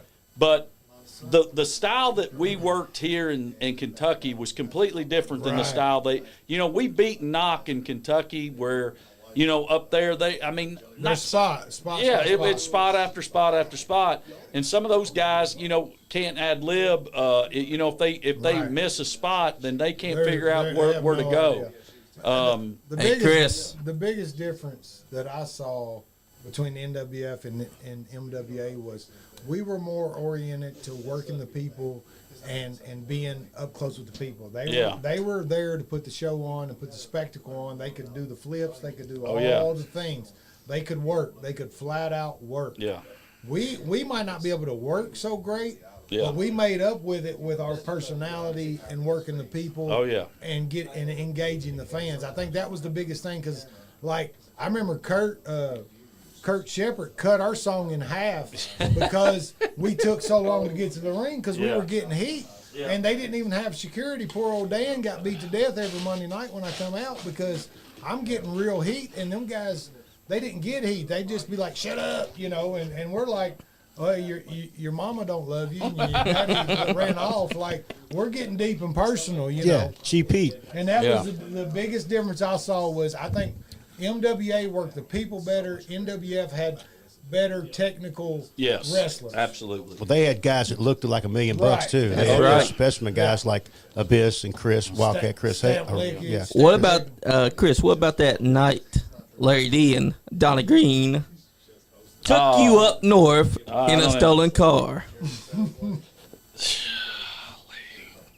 Holy So, cow. no, so we had a show when we were working for Roger in Ohio. I don't even know. I don't think it was a Monday night. I don't know what night it was. So I always drove, but anytime I'd ever get in the car with Larry or Donnie or any of them, it seemed like all the lights, service engine light, get your oil fixed, get your. So we're riding, man. It's hot in the car, and I'm in the back seat, and they start ribbing. I mean, Donnie starts going, man, don't you think we ought to how are we going to get this car back? And I was like, what the heck are they talking about? He said, well, Larry started they started ribbing me to death, and then they ended up telling me that they stole this car to get us to the show. And I said, man, I got a job, family, everything. I said, let me out of this car right now. I'll call, get us a rental. I'll do whatever we got. I said, but we got to park this car right now and get out of it. And he goes, oh, man, it's all right. My neighbor won't be back from Florida or something. I don't remember detail by detail, but I know they kept working me. And we got to, I said, guys, look, we got to get a rental. We got to do something to get a car to get back home. And they were, oh, man, it's going to be all right, dude. Don't worry about anything. And I'm like, that was the first and the last time that I ever rode with those guys. Right. So was it a work? Was it a stolen car? No, it was one of their cars. Yeah, that they were ripping. But then the I can't car believe they got over on you like man, that. the car started overheating, and they're having. Don't worry about it. It's gonna be all right. They turned the heat up 100 miles an hour on this car, blowing the heat on me. And they said, "Oh, it's gonna cool it down when you put the heat up." And I'm like, man, I'm out of here. Yeah, we were in a place where, man, we just wanted to we weren't making no money. We just wanted to have fun. Yeah. And we were too much. I know we were a lot. Because, like, Roger even, like, had to break us down and only bring one of us at a time. Because, man, I mean, Chad Allegra almost never was. Yep, a.k.a. Hey, Chad. Carl, I'm going to tell y'all right now, because of me, Donnie Green, and Psycho Sam, Carl Anderson about never happened. He tried to quit. Yep. And Chris knows. And Chris would come to us like, guys, y'all got to let him Y'all off. gotta let him go. Dude, I had a plastic gun that looked like it was real. It looked Lord. like it was real, and I kept it in my bag. And when Chris first brought us, he only brought a few of us. Because he couldn't bring, I mean, he had a whole roster, so he couldn't bring the whole roster from Mount Sterling. So he brought me, Donnie, a couple, and he didn't bring Al. Well, Sam loved Al. Everybody loved Al. Yeah. So we got it in Sam's head that Chad Allegra didn't like Al, and that's why Chris wouldn't book him. So, bro, I promise you, and we had told Sam that when we first got there, and it was an hour later, and Sam was pacing the door. We didn't even know why. So, dude, Chad hits that door, and Sam's right there. Oh yeah. He goes, Yeah. brother, why the fuck you don't like Al? He's the greatest guy on the fucking earth. Why you don't like Al? And he's all up in Chad's like, dude, it's fabricated. Because, you know, Chad was all proper. He's like, it's fabricated. These guys are lying. No, look, the best story is when they had to go over and ask somebody, tell Chad to ask out the swim meet went. And they went over to Donnie and I think asked him how his brother did at the swim meet. And then Donnie said, "My brother don't have arms, dude." He told that story to us. Oh, and he just had to leave the building. It was just like He said, I really just can't take it. no. more, He guys." took me outside and he said, "Look, I don't mind coming down work." He goes, "But I just cannot. I can't mentally take it." And I was like, "Oh yeah." So Roger would only let me bring one or two of the guys with me. He'd say, "Look, you can't bring 4 or 5 no more." He said they're costing too much riff.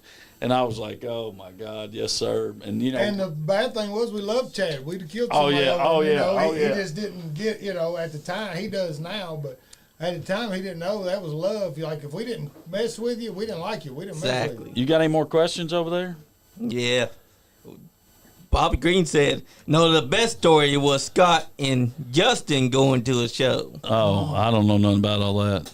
I don't know nothing about all that. No, that's for another time. Yeah. It was a Larry's Roaster that y'all were in. I was in on that one. That was a good one on Scott. Yeah. We ain't gonna talk about that one. But you know, some of the memories about Justin, I mean, God, I just saw Justin not too long ago, and I love Justin Idol, but I don't know how many years we put on his parents. Man. I mean, his Aunt Faye, when we would come to, I'll tell you a true story. So we were working with Justin, and we were going to do something to him. We were going to beat him down, leave him laying, of course. That's all we ever did to Justin. That's what you're supposed to do. Yeah. But he always went over. Oh, Somehow he went over, then died. yeah. So his mom and his sister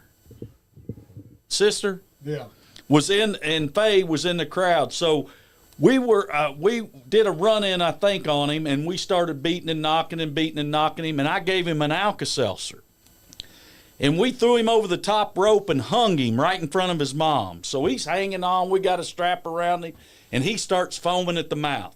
His mother passes out in the crowd. She's out. Out. Faye's over there, cussed us every way in the world. Justin's foaming at the mouth. He goes, "This is great, brother." Loving it. Boy, I mean, everybody's, and I said, "Well, I think your mom's dead." He goes, "It's all right, brother. Keep going." So we were choking him out, whatever.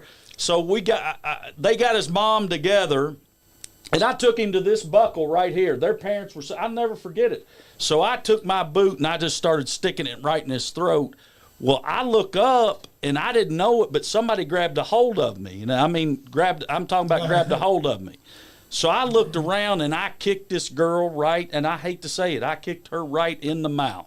And it was Justin's sister. Well, she don't count as a girl. I mean, they were trying to get in the ring. She will be asked. Oh, my Lord. Man, it was a good. Oh, time. my God. We But had so much fun. but people believed it. Oh man, we had so much. Fun. Exactly. Because it was real. Yeah. Yeah. That's I mean, what that's what I wrestling can always is. come back to is because it was real. You Well, know, that's why- Exactly. I remember the time that I was running Georgetown, and I think you all were still over in Mount Sterling at the time. So they called me and they said, "Chris, let's do business together." And I was fine. I didn't ever have any grudge or animosity to anybody. Well, hold on. Let me stop you before you go because Yeah. I ran into you at Kmart when I first started. Oh yeah, I remember over on Nicholasville Road. And I was like, but Fargo had called you and said we were this and that. Not Yeah, the book is, yeah. but you knew me from then. Yeah. And I was like, man, I just want to work for MWA. Yeah, I remember you That saying was that. the seed, you know. So I remember that they called and they said, "Let's do business together." And I said, "That's fine." And I was working heel in Georgetown, and they said, "Well, why don't you come up to the Estill Street Jubilee and bust through the side door and kill everybody?" Everybody. He killed the whole building. So so here they come, and I had a baseball bat or something with me. I don't even remember. But if you remember the Estill Street Jubilee, you go through that side door, You're and in the ring. you're in the. But you're with the people too. Oh yeah, you got to go with the people. So I hadn't talked to nobody. They just knew they were going to feed. I mean, I had not been in the locker room. I'd come down and I got through so at my cue, I came through that side door and I started beating the crap out of every person that walked through there. Well, I started throwing them out of the ring, and here comes Shane Parker. And I started beating him to death. Well, his brother was a cop or something there in the town. Yeah.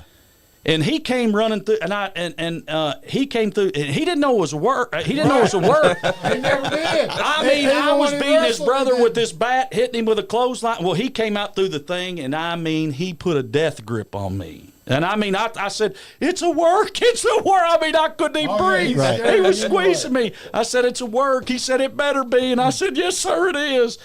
So he dropped me, and he went over and started checking on his brother. But the way that I came in, all the marks had gone to that door, and I had to fist fight out of the building.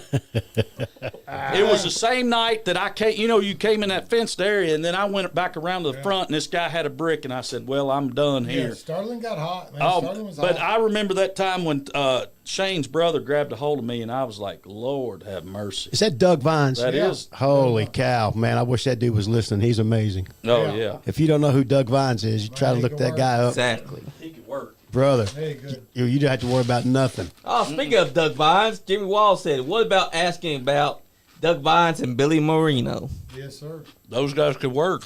Yeah. They worked. I mean, That's what I mean. Like the card from top to bottom, when I was going, the first show I went to, Chucky Smooth called me. He said, hey, man, I didn't know nothing about independent wrestling. You know, I had no idea. And I like Lance Russell, Dave, all this shit. Chuck called me. He said, man, Handsome Jimmy Valiant is going to be in Georgetown because he knew I was my favorite wrestler growing up as a kid. I said, you're shit. He said, yeah, they got wrestling down there every Sunday because Chuck had been coming. Every Sunday. Every Sunday. I said, you're full of shit. So we go down there, man, and I mean, we came every Sunday after. But that very first show, man, from top to bottom was good, man. It was just like, you know, Memphis wrestling. I mean, to me, it was Memphis wrestling, and because every match was good, everybody looked like a wrestler. Everybody, you know, everybody had, like you said, everybody had a part. Yeah. Well, Doug But Vines. I did think your dad was Mexican. I swear he had a black mustache. When I came, he still had black hair and a black mustache, and he was so tan. I thought he was Mexican. I swear I did. The first couple shows, I didn't know it was your dad. He was tan from digging ditches all the time. Right. Yeah, he dug those ditches for his brother. But I did. I thought he was I didn't think he was white because I mean he was so dark. I mean he was dark. well, you know, there's Doug Vines. I'll tell you one story about him in Georgetown. So I was a young kid, and I was eager to work and all that other stuff. So Jay Asher, we used to have. Jay was what was he? What did he teach? English or something? Science, wasn't it? Taught something at the high school. Well, we used to pack the place out. Well, one night, me and my dad were tagging against, I think it was Fargo. I don't know who it was. But nonetheless, Jay was over by the concession stand where he should have been over here. So Jay, managers, make sure you try to stay in your buckle.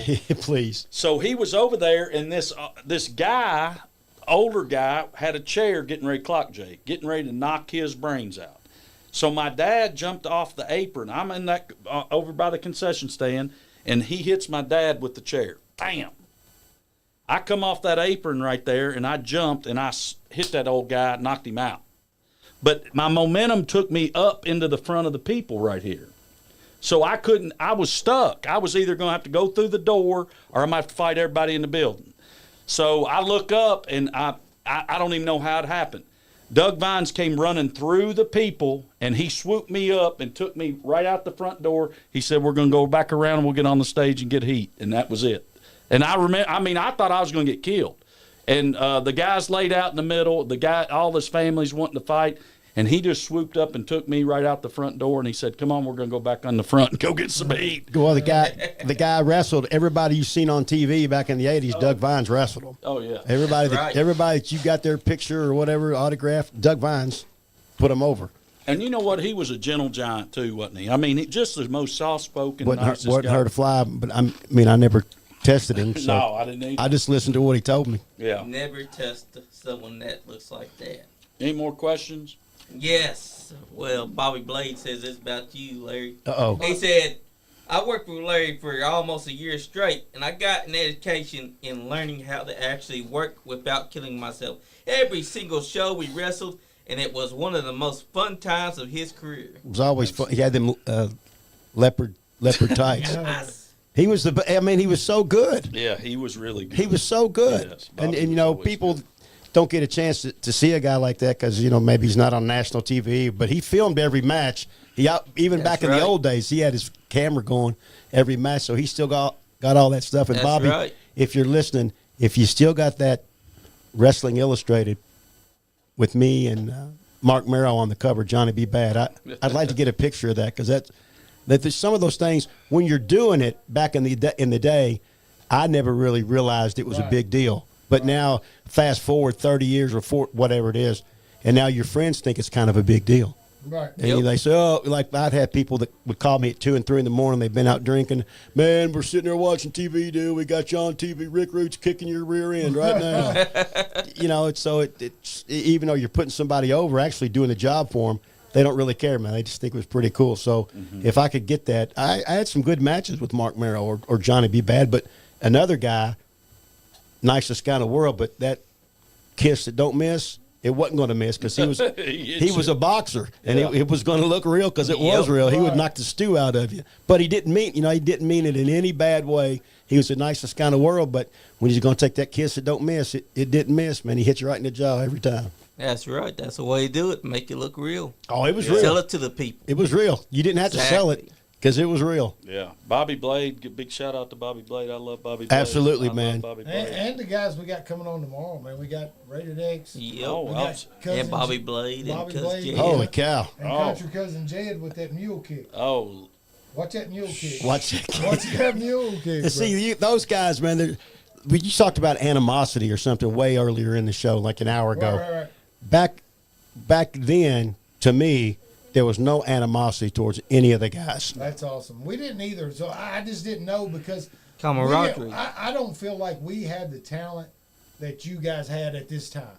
Well, I mean, these guys. I mean, we had some talent, but we didn't have top to bottom. At one time in Sterling, we did. We had top to bottom, like 2 or 3 organizations had come together, so the matches from top to bottom were hot, but not all the time. but this was a territory situation here, right? Right. So Dale ran Georgetown, and I think Cliff Lilly ran it before him. Dale ran it, and then but nobody came into George. That was Dale's town, or that Sure. was Danny's town, or Yeah. and nobody. And we would go to Jamestown, or we'd go to Somerset, wherever we were in that that Kentuckiana, kind of town, but nobody ever came into that town. It was just that's the way it was. And then Cincinnati, Roger had it, and but people appreciated it, and they had a respect Right. for what happened.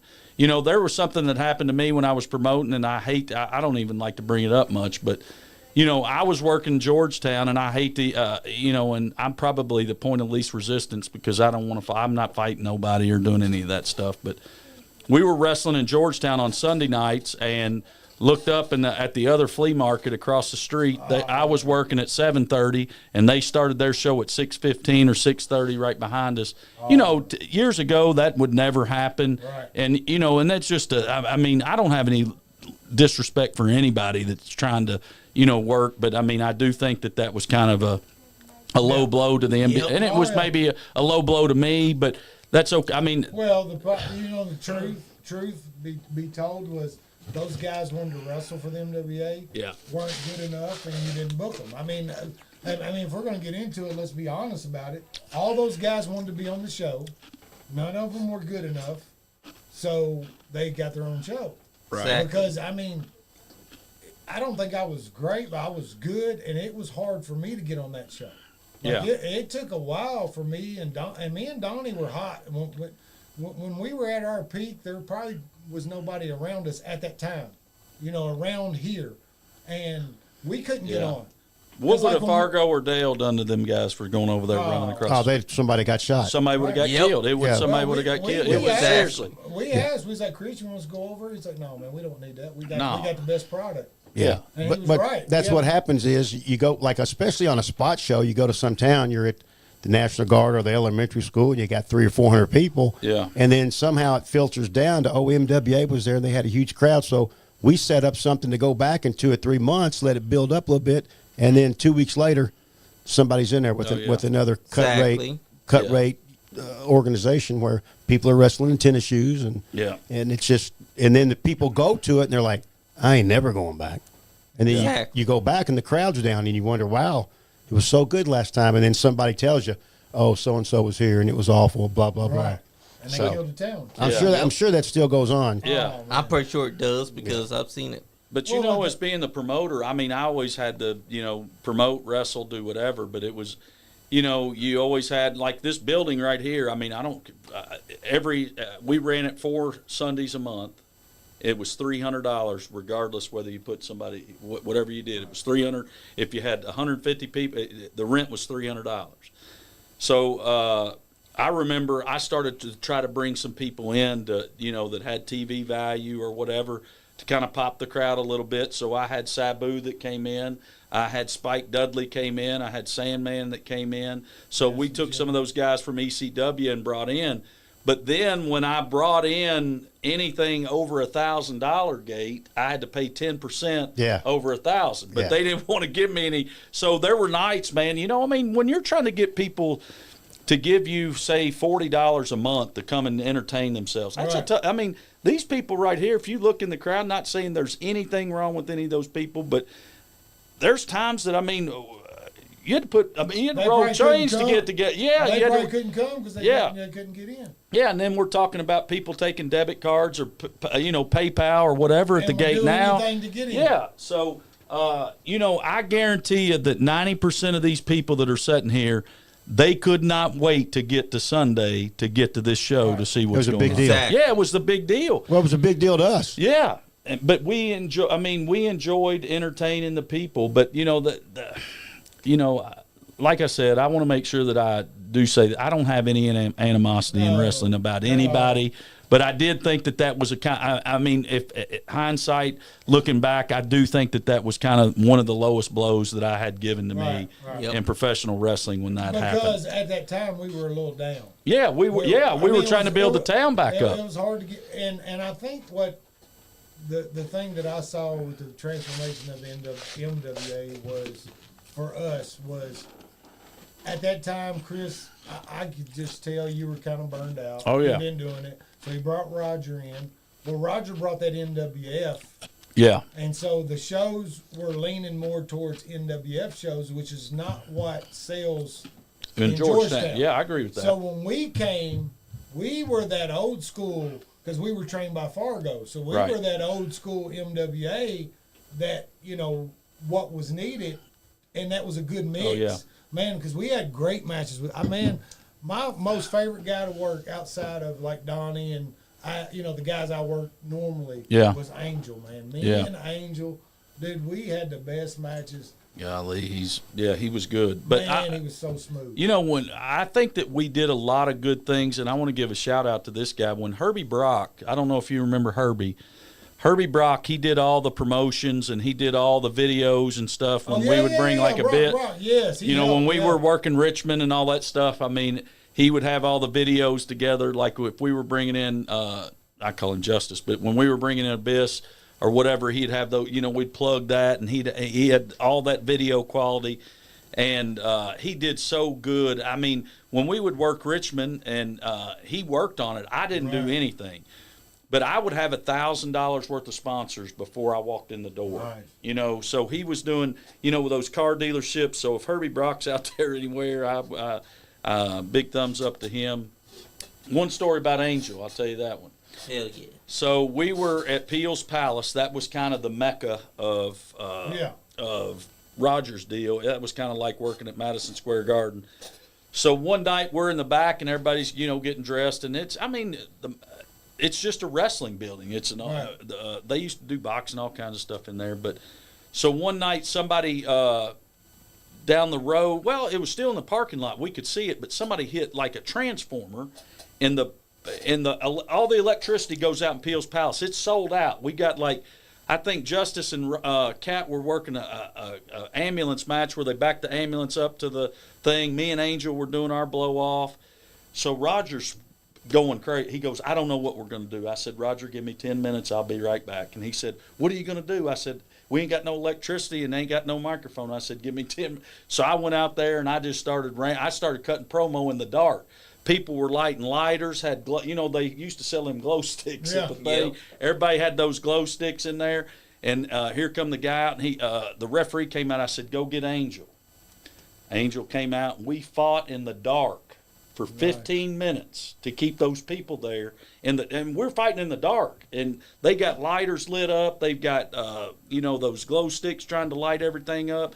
And not a lot of people had their phones back in the day. They were signing off. So, I mean, we beat and knocked for 15 minutes. And then, how heavy those boots were that he had? The big motorcycle boots. He killed me, and he was beating me, and here come those lights, and I I said I've been saved, so man, I powdered, and I had to go back and work him in the semi-main before that in some kind of match we had. But we fought each other for 15 minutes to try to wait till electricity came back on. I was working him up in Indiana or Ohio. Somebody called me up to come do a match, and he wanted to do a street fight. And he's like, man, we're gonna go into we're gonna go old school. We're gonna go into concession stand. We're gonna make a mess.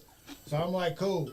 Well, he had this big idea. He said, man, grab that big bottle of ketchup and hit me with it. It was one of them plastic ones, but he said, hit me good so it bust and go everywhere. Well, I picked it up and hit him with him, and he just dropped like a ton of bricks. The cap wouldn't, you know how you got to peel that little, dude, it was a full bottle.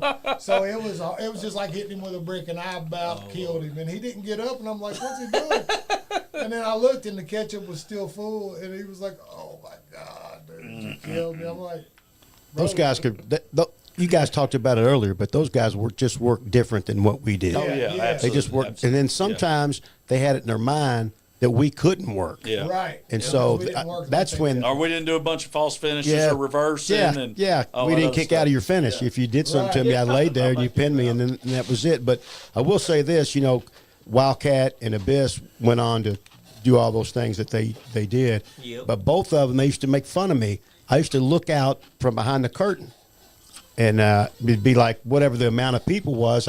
In my head, I got a match for that amount of people. Right or wrong, that's if there's 30 people out there, I'm not taking a backdrop. Right. So I just had that mentality. Maybe that's why I can still walk around today. But they would say, "Hey, Patriot, backdrop." I said, "I don't think so." And then the crowd, you'd have 150. And I'd be like, hey, man, what about us? Yeah, double backdrop. So, and then months go by and years go by, and then they both, at the Continental Inn, they both said, hey, man, we want to thank you for telling us that. Right, because tonight we're at the Continental Inn, but in 2 nights we got a pay-per-view. And so we're not going to kill ourselves tonight because we got to do pay-per-view. And they said, so that was one of the things that if you teach people stuff, it's pretty cool. Like when you said that about me, it's good that all those things. And That's told- also what hey, Donnie Green said. Told me repeatedly, not just once, like repeatedly, dude, you're doing too much. You're doing too much, and I feel it every day. But I do got a funny story. One of my third match, I had to wrestle Larry, and Fargo gave me 3 training sessions and threw me in the ring, and my training went in the ring because I did. You came from the school of hard knocks. That's how you do it. But I could bump and I could do all the things. I just couldn't work. So I'm in there working Larry, and he's just beating shit out of me. So finally, he's like, "All right, kid, shoot me and give me a bump." And I get to give. I said, "Sidewalk slam." He goes, "Whoa! How about a close?" Because he's running away. Look, he's for real. How about a clothesline? Yeah, as he's going away from me, like he's running, he goes, "Whoa! How Look at this about a guy. Clothesline." Yeah, he want that chair. Clothesline's good. Right. I know So- what to do on a So clothesline. he shut my sidewalk slam Look down at this real place. quick. I think I took a sidewalk slam from, I think it's on YouTube from Oz, a.k.a. one of Kevin Nash's many gimmicks, Yeah. but this little sidewalk slam there, that's the only one I need to take. Y'all got any questions over here? Oh yes, we got Bobby Green again. He said, "What about Chris to heat Bunny Love used to get in Mount Sterling?" I don't know. That was when I guess she first started or something, or. Well, it was easy to hate her because Yeah. she was Well, attractive. female, Yep. female. Well, she was attractive. I mean, but up there, I never seen no female get more heat than Patty. No, Patty was Princess the best. Patty, yeah, Patty She was the a best. heat She was a seeker. perfect heel. Yes. Yes. Perfect Yes. heel, and knew what to do and what not Right. to do. Never missed a And beat. that's the point. Yeah, She was Donna- easy to hate, was she? Oh my God. Donna Gunther said, But had a great heart. Yeah. "My family used to go every Sunday to Georgetown to watch professional wrestling." that's cool. Yeah, we love it. Old Gunner. We remember Old Gunner. That's cool. Look at that place. right. That's unbelievable. I mean, that's a historic building right there. Absolutely. Bunny Love, she wrestled it. She was on those cards at Continental Inn, wasn't she? I think so. I think she was. Yeah. I got one for you. Yes, sir. What would be your favorite moment from Mountain Wrestling Association? I think my favorite moment would be, I always like to see the young kids that, I'll tell you, I talk about it all the time. I remember just the angle that we did with Chucky Smooth in in Winchester, just, we had Jack Black beating him to death, and then we had we had it almost where they thought he was dead. I mean, where he couldn't work, and then we were doing a battle royal that night to put him over for the title, and I mean it was a big deal. I think that just seeing guys, because I can see Chucky right now sitting in the first row working security for when I came to Mount Sterling. And then, I always loved Chucky. Everybody loves Chucky, but Sure. And then we got him in the ring, and he started working. And man, he looked the part. He was he had the fur coat. He had all the the great gimmick. The people loved him.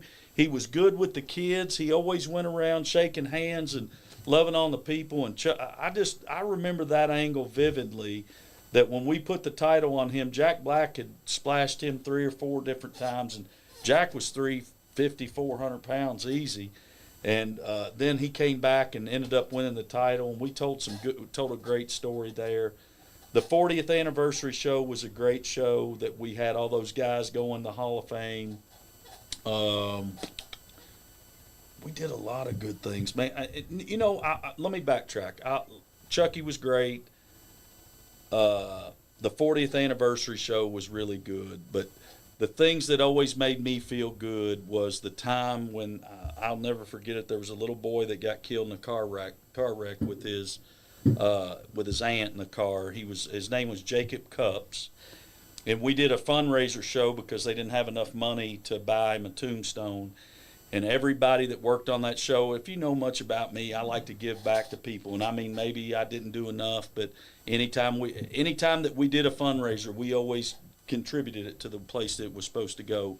But we did a Jacob Cups memorial show to raise enough money, and I was able to go to Winchester, Kentucky, and hand those people enough money to buy that little boy a tombstone. So I would say, for me, that would probably be the proudest moment for me.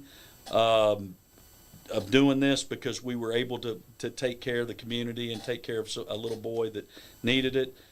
The one thing that I probably will never do again is, I know you didn't ask me this question, but our biggest 2 nights used to be Christmas night and Thanksgiving night. Do you remember? Yep. I mean, Yeah, they're sure. sold out every night. Nothing else to do. Right. So we would sell out every Christmas night and every Christmas night, every Thanksgiving night. But I will never forget it. My oldest daughter, my first daughter, was born on December the 19th of 2004. And I remember leaving her and my wife at the house to go do a Christmas show. And I was tore completely up that I'm leaving my child that's newborn here. So I don't know if you know it or not, but we canceled all Christmas night shows after that. But that was probably the one thing that I hated doing was I loved doing it, but I always hated leaving our families on, leaving your family because, there's you hear so many stories, but I mean, we were trying to be big time professional wrestlers and we did it at a high level.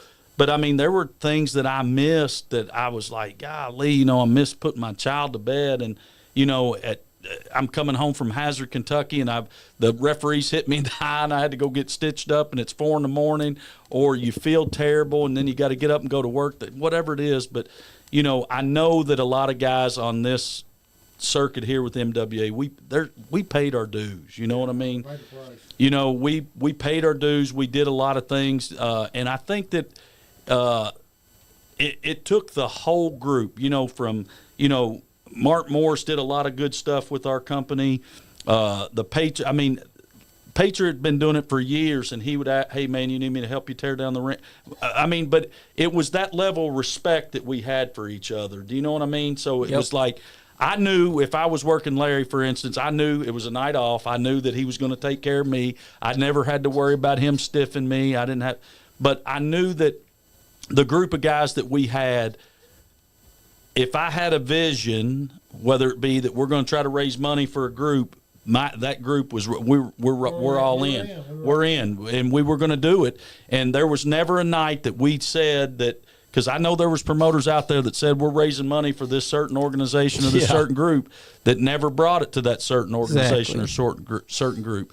I remember there was a group in Winchester that the dance team needed new uniforms. We donated 100% of the proceeds at Fannie Bush that night so they could buy those are the types of things that I enjoyed doing. I enjoyed the camaraderie of it. I enjoyed the storytelling. I enjoyed writing the stuff to try to get people to come back, and I enjoyed the brotherhood of it. So that's where I'm Exactly. at. Same question to you, Patriot. What would you consider your favorite moment from MWA or any time in your professional wrestling career? Well, it's an MWA show, so I like to keep it about MWA. But I mean, that's just week after week, year after year. It's just not one thing that would really stick out. We had funny gimmicks about what we're doing. Like I think Blueberry brought a scale out, and he was wanted to be the light heavyweight champion, and he beat me up for 6 weeks, and he was the light heavyweight champion. He weighed 350. Yeah, I could never beat him. Yeah. And then obviously he goes on to become all these famous people and all these other companies on national TV. So that was always a funny gimmick when he bring that scale out, and they would weigh him in at 185 or 205 or something silly. And then I'm fighting back one time when I win the thing, and he misses something, and he pops up, and I hit him, and he goes right down like a ton of bricks. I go, "What are you doing?" "I'm bumping for you, dude." I'm like, "Dude, you weigh 350. Yeah. I'm 205 on a work." And he just, but just stuff like that. And that could, all those matches with Bobby Blade, man, just so easy, but just people just buying into it. And honestly, I don't want to tap anybody on the shoulder to tell you how great we were, but we must have been pretty good. They kept coming back year after year. Oh, yeah. That's right. So I think that those people did a really good job, and I think Chris talked about it. I don't get to see hardly any of them. I mean, I'm kind of friends with some of them on Facebook, and I see what they're doing. And some of the guys that I used to put over a lot have went on to own their own companies or be the commissioner of their own companies, and I think they forget about the people that put them over. And and I think the only time they won a match was when I went to town and put them over. But it's all good, man. I'm like Chris. I don't have any ill will towards anybody. We got a question from Chucky Smooth. He said he wants to know what's your favorite ice train story. Oh my God! Man, I know mine. Ooh. You know what? God love his heart. I don't have any. Oh my God! I don't. Let me help. I'm gonna plead the fifth. Yeah. I'm Hold gonna on. plead the fifth. I'll tell the damn story. So Chris was struggling. When I say this man was struggling, he was struggling. He was going out of his pocket because the fans just weren't there. Times was hard. We wanted to keep MWA alive. We were all taking cuts. Yeah. Chris was paying it out of his pocket. We was even saying, "Hey, man, we don't need anything." "No, man, I'm at least giving you gas money to get here, blah, blah, blah." And he was literally paying it out of his pocket. Train was out there. He was way out there at that time. Way. And he got his payoff, which he wasn't even, first of all, he wasn't invited to the show. He showed up and Chris used him. So then Chris pays him. He looks at his payoff. And as he's and Chris is, I mean, like I said, you could see the stress in his, like he was not having fun at this time in his career. Chris was stressed out every week because, we didn't care that the money wasn't there, but he didn't feel right as a guy. So he gets his payoff and he's walking through. Look, I'll never forget it. What's this? Chris he's not paying attention to us. He's down writing and on his desk, and Train's walking through the thing, and he goes, "Well, this is a goddamn Fargo payoff," and walks out that door, and Chris, I chased him, didn't I? dude, his head snapped around. Oh, wow. He Really? He looked me in the eye, and he goes, "What the fuck did he say?" I said, "Bro, I think he just said Oh, you my pay God. like." And Oh, my Lord. he went over, picked his bag because Train just went out to smoke. Chris threw his went bag over, out, got didn't his I? bag, and went out. And none of us followed because we knew, like, it was on. yeah. And I don't know what happened when that door closed, but I know Train didn't come back in or ever back again. Did anybody ever talk to him anymore? No, man, he's He's still out there. Yeah, he's out there, man. That's unfortunate, man. A lot of people are like that, and everybody that I worked on TV is almost dead. Yeah. From find them in a hotel room or a needle The stuck in their lifestyle arm. was rough, So, man. And I, honestly, it's probably a blessing that I didn't make that jump. I did get offered one time. Bert Apprentice Yeah. offered me to Yeah. live in the hotel, do the. I bet. No, he offered Casey. He offered Casey the easy ride. He offered me a hotel room at the damn whatever. Stadium Inn. Yeah, and $200 a week. Oh, and, you then, go. and the juice, and then TNA, blah blah blah. And, Yeah. you know, I had 2 babies, and I just didn't do it. But I would not have survived that lifestyle. No. It was. I would have bought in 100%, and I would probably not be here today. And that's why a lot of those guys. But my favorite MWA moment, and it's not really marking out, is when Chris put the belt on me, but it wasn't because I won the belt, because the deal for me was that Chris didn't put the belt on. A lot of people put the belt on anybody. Yeah, no. Chris at that time was telling me, "You're the best guy I got." You know, that's how I took it. And and to me that meant something, because when it comes from one of these guys, it's a different. You show up to a show and the promoter's never worked and he don't know shit, and he says, "Here, man, I'm gonna send you out to win the belt." You don't even want it. Yeah. But when this guy who's established and is respected and is a legend says, "Man, I'm gonna put the strap on you," like, it just hits you a certain way. And that's really the only title that I ever tell anybody that I won, because I felt like I earned it. Yeah. I did. I felt like I earned it. I came in, I jobbed for a year, half a year, and I was the biggest guy in the locker room besides Abyss. Yeah. But I never complained. I never said a word. I was happy to be out there. I was happy to be a part of the NWA, and happy to be working with these guys who could go, man. These Yeah. guys could work. So. But we didn't just put a uniform on everybody, I mean, Right, you had to earn your stripes a little Right. bit, and you had to come in and put some people over and to make sure that we knew that you were committed, and you did the job. I mean, you came out there and you earned the right to have the title. You know were what I there mean? to be an employee. Yeah, You yeah. were there to be an employee. Yeah. Like, I will say this about Ice Train. Oh Lord.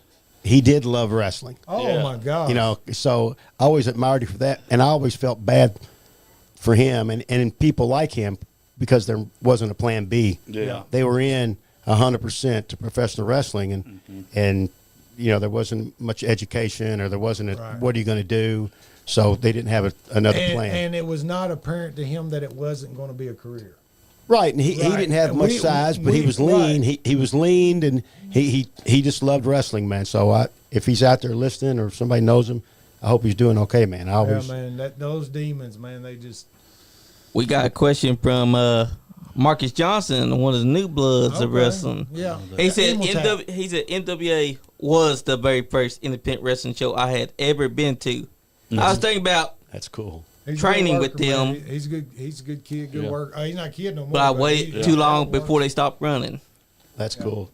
He definitely would have loved to train with That the dude- NWA. That dude, I got to work him. It was one of the last matches. Me and Al started tagging against him and Ronnie. He was Ronnie. What's his name? He was Marcus Johnson. Marcus, okay. He was Emotap or something. And that dude jumped up and hit me with a drop kick and got me in the forehead. Yeah. Like, that dude's drop Oops. kick was insane. He could jump so high. And he was just real agile, real light, and one of the nicest guys. I think he's a police or something. In Yeah. Well, I He's guess a good the guy. best advice I could give anybody that wants to do this. So let me get to that point. Is just Yeah. like, I know that the business has changed, but it's still professional wrestling. It's good versus evil. You got to get people involved. But I would tell, here's the one thing that always turned me off about some people is that when I went to a show, I listened. I didn't open my mouth. I sat in a corner. I was very cordial and polite. I introduced myself. I walked around. Hello, my name's Chris Hayes. Or wherever I went, I tried to be respectful of that place, because in the locker room, it's kind of like, that's our sanctuary, right? So that's kind of our deal. But you want to be respectful and polite to everybody. That would be, when you walk in the door, your job is not to go pack your bag over and sit down in a corner and wait for everybody to come to you. Those people that have already been there, they should have probably already done it.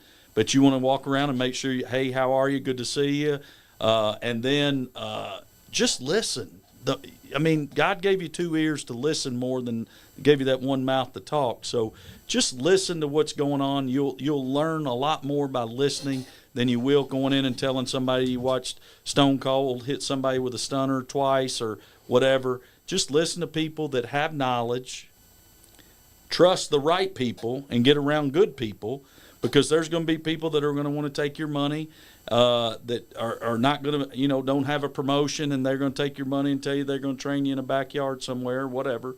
Just make sure that they're reliable. Make sure they have a ring. The other thing is make sure you got somewhere to go to work after you learn how to work.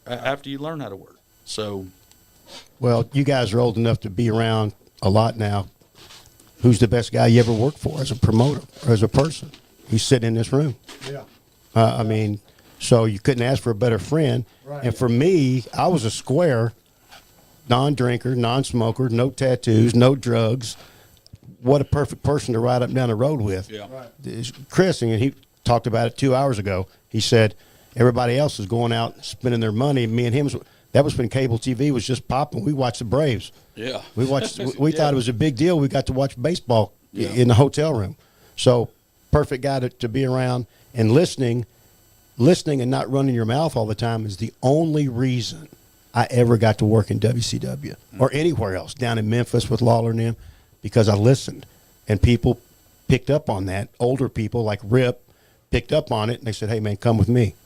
Why me? I'm the smallest guy here. I'm 5'9" as a work height. I'm 5'9". Come with me. Yeah. So just because you shut your mouth and you don't, you're not auditioning in front of everybody every week, telling everybody, "Oh yeah, last night I was in Halifax, Nova Scotia. I won the light heavyweight." Nobody cares. What was that guy used to walk in with his belts on his shoulder from other suicide? No, not suicide. No, the Suicide other was one. good. He walks in. Well, obviously Right. he left a lasting impression on you because you don't know who he was. remember his name, Because you but just in it your wasn't mind, suicide, though. in your mind, you think this guy's a goof, and he may have been or he may not have been. But that's great advice. I don't know how the business works now because I've been out of it. It's probably passed me by. But back then, if you listened, you might could go places. But when Larry and I came, or when Patriot and I came through, it was like, we were working 4 days a week. We were after it. You'd start on a Wednesday, and you'd be done at Sunday. You knew you were coming to Madison Square Garden on Sunday. You were going Wednesday, Right. Thursday, Friday, Saturday, and Sunday. Some towns were better than others. I mean, but you'd get to Georgetown, and you knew you were going to have a hot crowd, and but He worked MWA. He tried to do like manslaughter. You don't remember manslaughter? he No. never worked for me. Oh, No, well, couldn't tell you about him. he said he worked everywhere, but he walks into a show and nobody knew who he was, but he comes in carrying 2 belts that he bought Yeah. offline. He must have been the Just like champion. He was the champ. Somewhere In his just mind. not where we would. The best way, I want to say this too, is another shout out to Bobby Blade. I'm marking out he had a shirt that said, "No, I am not on steroids." Yeah. Remember that shirt? Yes. That was the best. Bobby's great. Holy but if cow. golly, you're going to have the who's who of wrestling on here coming That's up. Oh, right. this month. Hey, You we've got had it. we've had Bob Blay on here before This several month times. Blows it up. With Blows it X up. with X coming on here tomorrow, he's got. Guys, y'all- he's great. Who else is on here tomorrow? Oh, We well, got Ready X, Bobby Jed, Blade, and Cousin Jed. Oh, but- cousin but Jed was this- Mule great. Kid. dude, this month already, man, all these guys we've been talking about, Mm-hmm. Rob's coming, Angel's coming, Roger's coming, Scott That's so Hayes cool, is man. coming, Yeah. That's cool. Slick Rick's coming, Oh, wow. Tiny's coming, Neil Jackson's coming, like all the old Yeah, school. that's great. Everybody, like I just got on my phone one day and I said, man, I'm going to try to help these guys book because Yeah. you can't. Everything's got to mean something, guys. Oh, yeah. And this is my advice: is make everything mean something and sell yourself. Oh yeah. Exactly. If you're going to be a carpenter, you're not going to go to You're not going to go Walmart and buy the Walmart brand tools. You might start that way, but eventually you're going to get Stanley or you're going to get DeWalt. If you're going to be a serious carpenter, same thing with wrestling. If you're going to be serious, go out, buy you some gear, save some money, buy you some boots, look like a wrestler. Oh, yeah. Like Still will. that's the thing. Invest in yourself if you plan to make money. Oh, yeah. If you just want to do it on the weekends and have fun, then do what you do. But if you want to be a wrestler and be considered a wrestler, you have to sell yourself. You Yeah. have Shout out to invest. Showtime Dan Childers texted me this Showtime. Oh week. yeah, he's a good one too. We've had him on I here. love Dan Childers. He's a great guy. Great guy. Showtime Dan. Man, I So love many Showtime. guys. Primetime Brian Fletcher. Yeah. We're gonna have him on here eventually with the Oh, Breakfast yeah. Club. Oh, he does. Showtime Dan's a great guy. Great guy. Good guy. That's what this has been all about: is bringing the MWA guys in here and letting people know Man. why MWA was the apex of Kentucky, Oh, why absolutely. it still is. Absolutely. Well, I mean, it took a lot of people to do it. You know what I mean?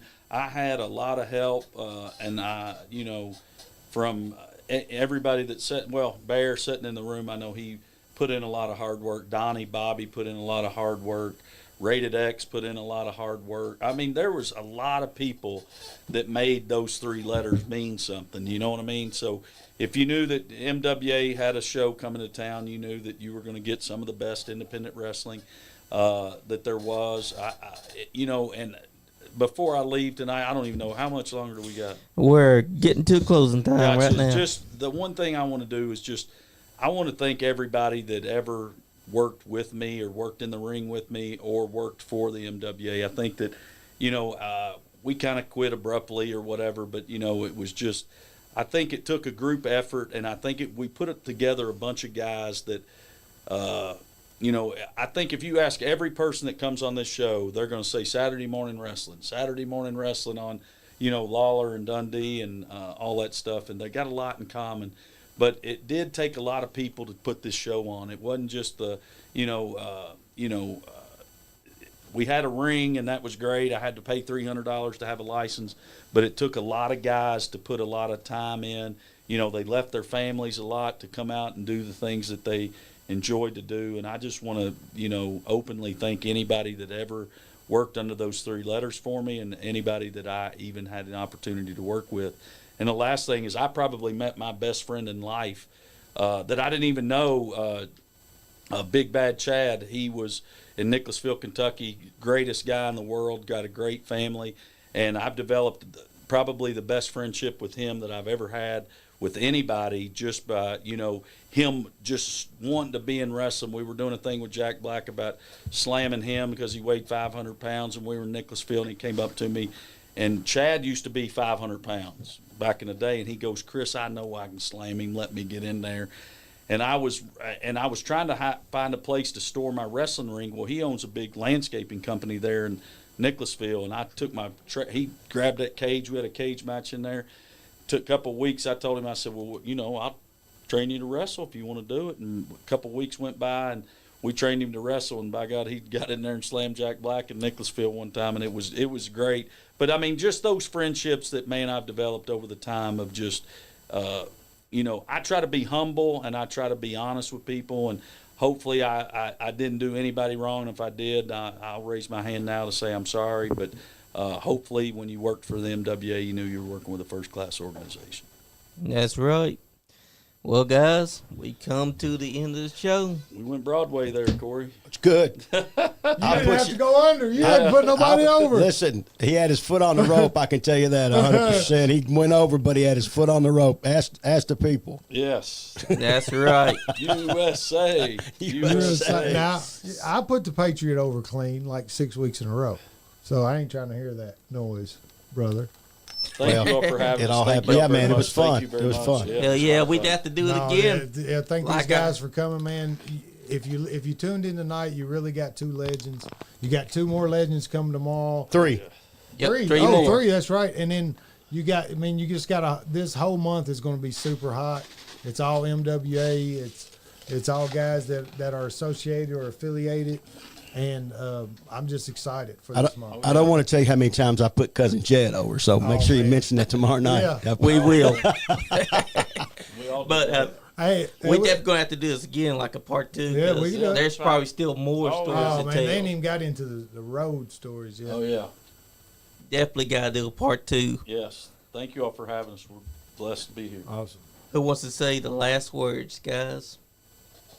Let's go. USA. USA. USA. That's all you need. That's it. That's all you If need. you're not We having wouldn't move fun, until we Don't started sti- hearing Hey, it. And don't steal my gimmick either. Don't. Remember when we That's went right. and pulled all them flags at the Deal. 4th of July that was in that yard? Absolutely. And sold them? Those flags got sold for $1. You think you can tell them the story about how you built your first wrestling ring, about going to get? Oh, my God. We got one more time for one more story. Plenty of stories. Listen, there's plenty of stories, man. What was that organization called? It was on TV. TAWA, baby. TAWA, Yeah, baby. Yeah, TAWA. came running down. I rode up in a. That's right, Crush Your Bones forever. I understand people wanting to be a professional wrestler really bad. I don't advise it, but I understand it 100%. Bad Yep. thing is, I used to watch it, and it was the same Oh, it was on episode every Channel time. 6, baby. It was, Hey, Crush Your Bones' son said he's got plenty of you on his channel Oh, Lord. on YouTube. Thank you. Crushing bones. there you go. Can you get some residuals of that? Can you check every month or something for that? What's this? What did they say?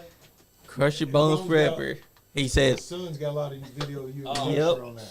Did he die? Yeah, back. And we've actually had him on here before. But I really- if you're not having fun, You ain't getting none. damn Skippy. We've come to a close, guys. I'll have y'all. sign Shout this out to book. Jordan Blair listening We'll take online. pictures. Jordan Blair Yeah, rocks. No problem. Thank you. Did we That's do okay? right. Was it- oh, that was awesome, man. Joe, I mean, look at the view. Yeah. Joe, Nice Guy Andy Podcast. It'll get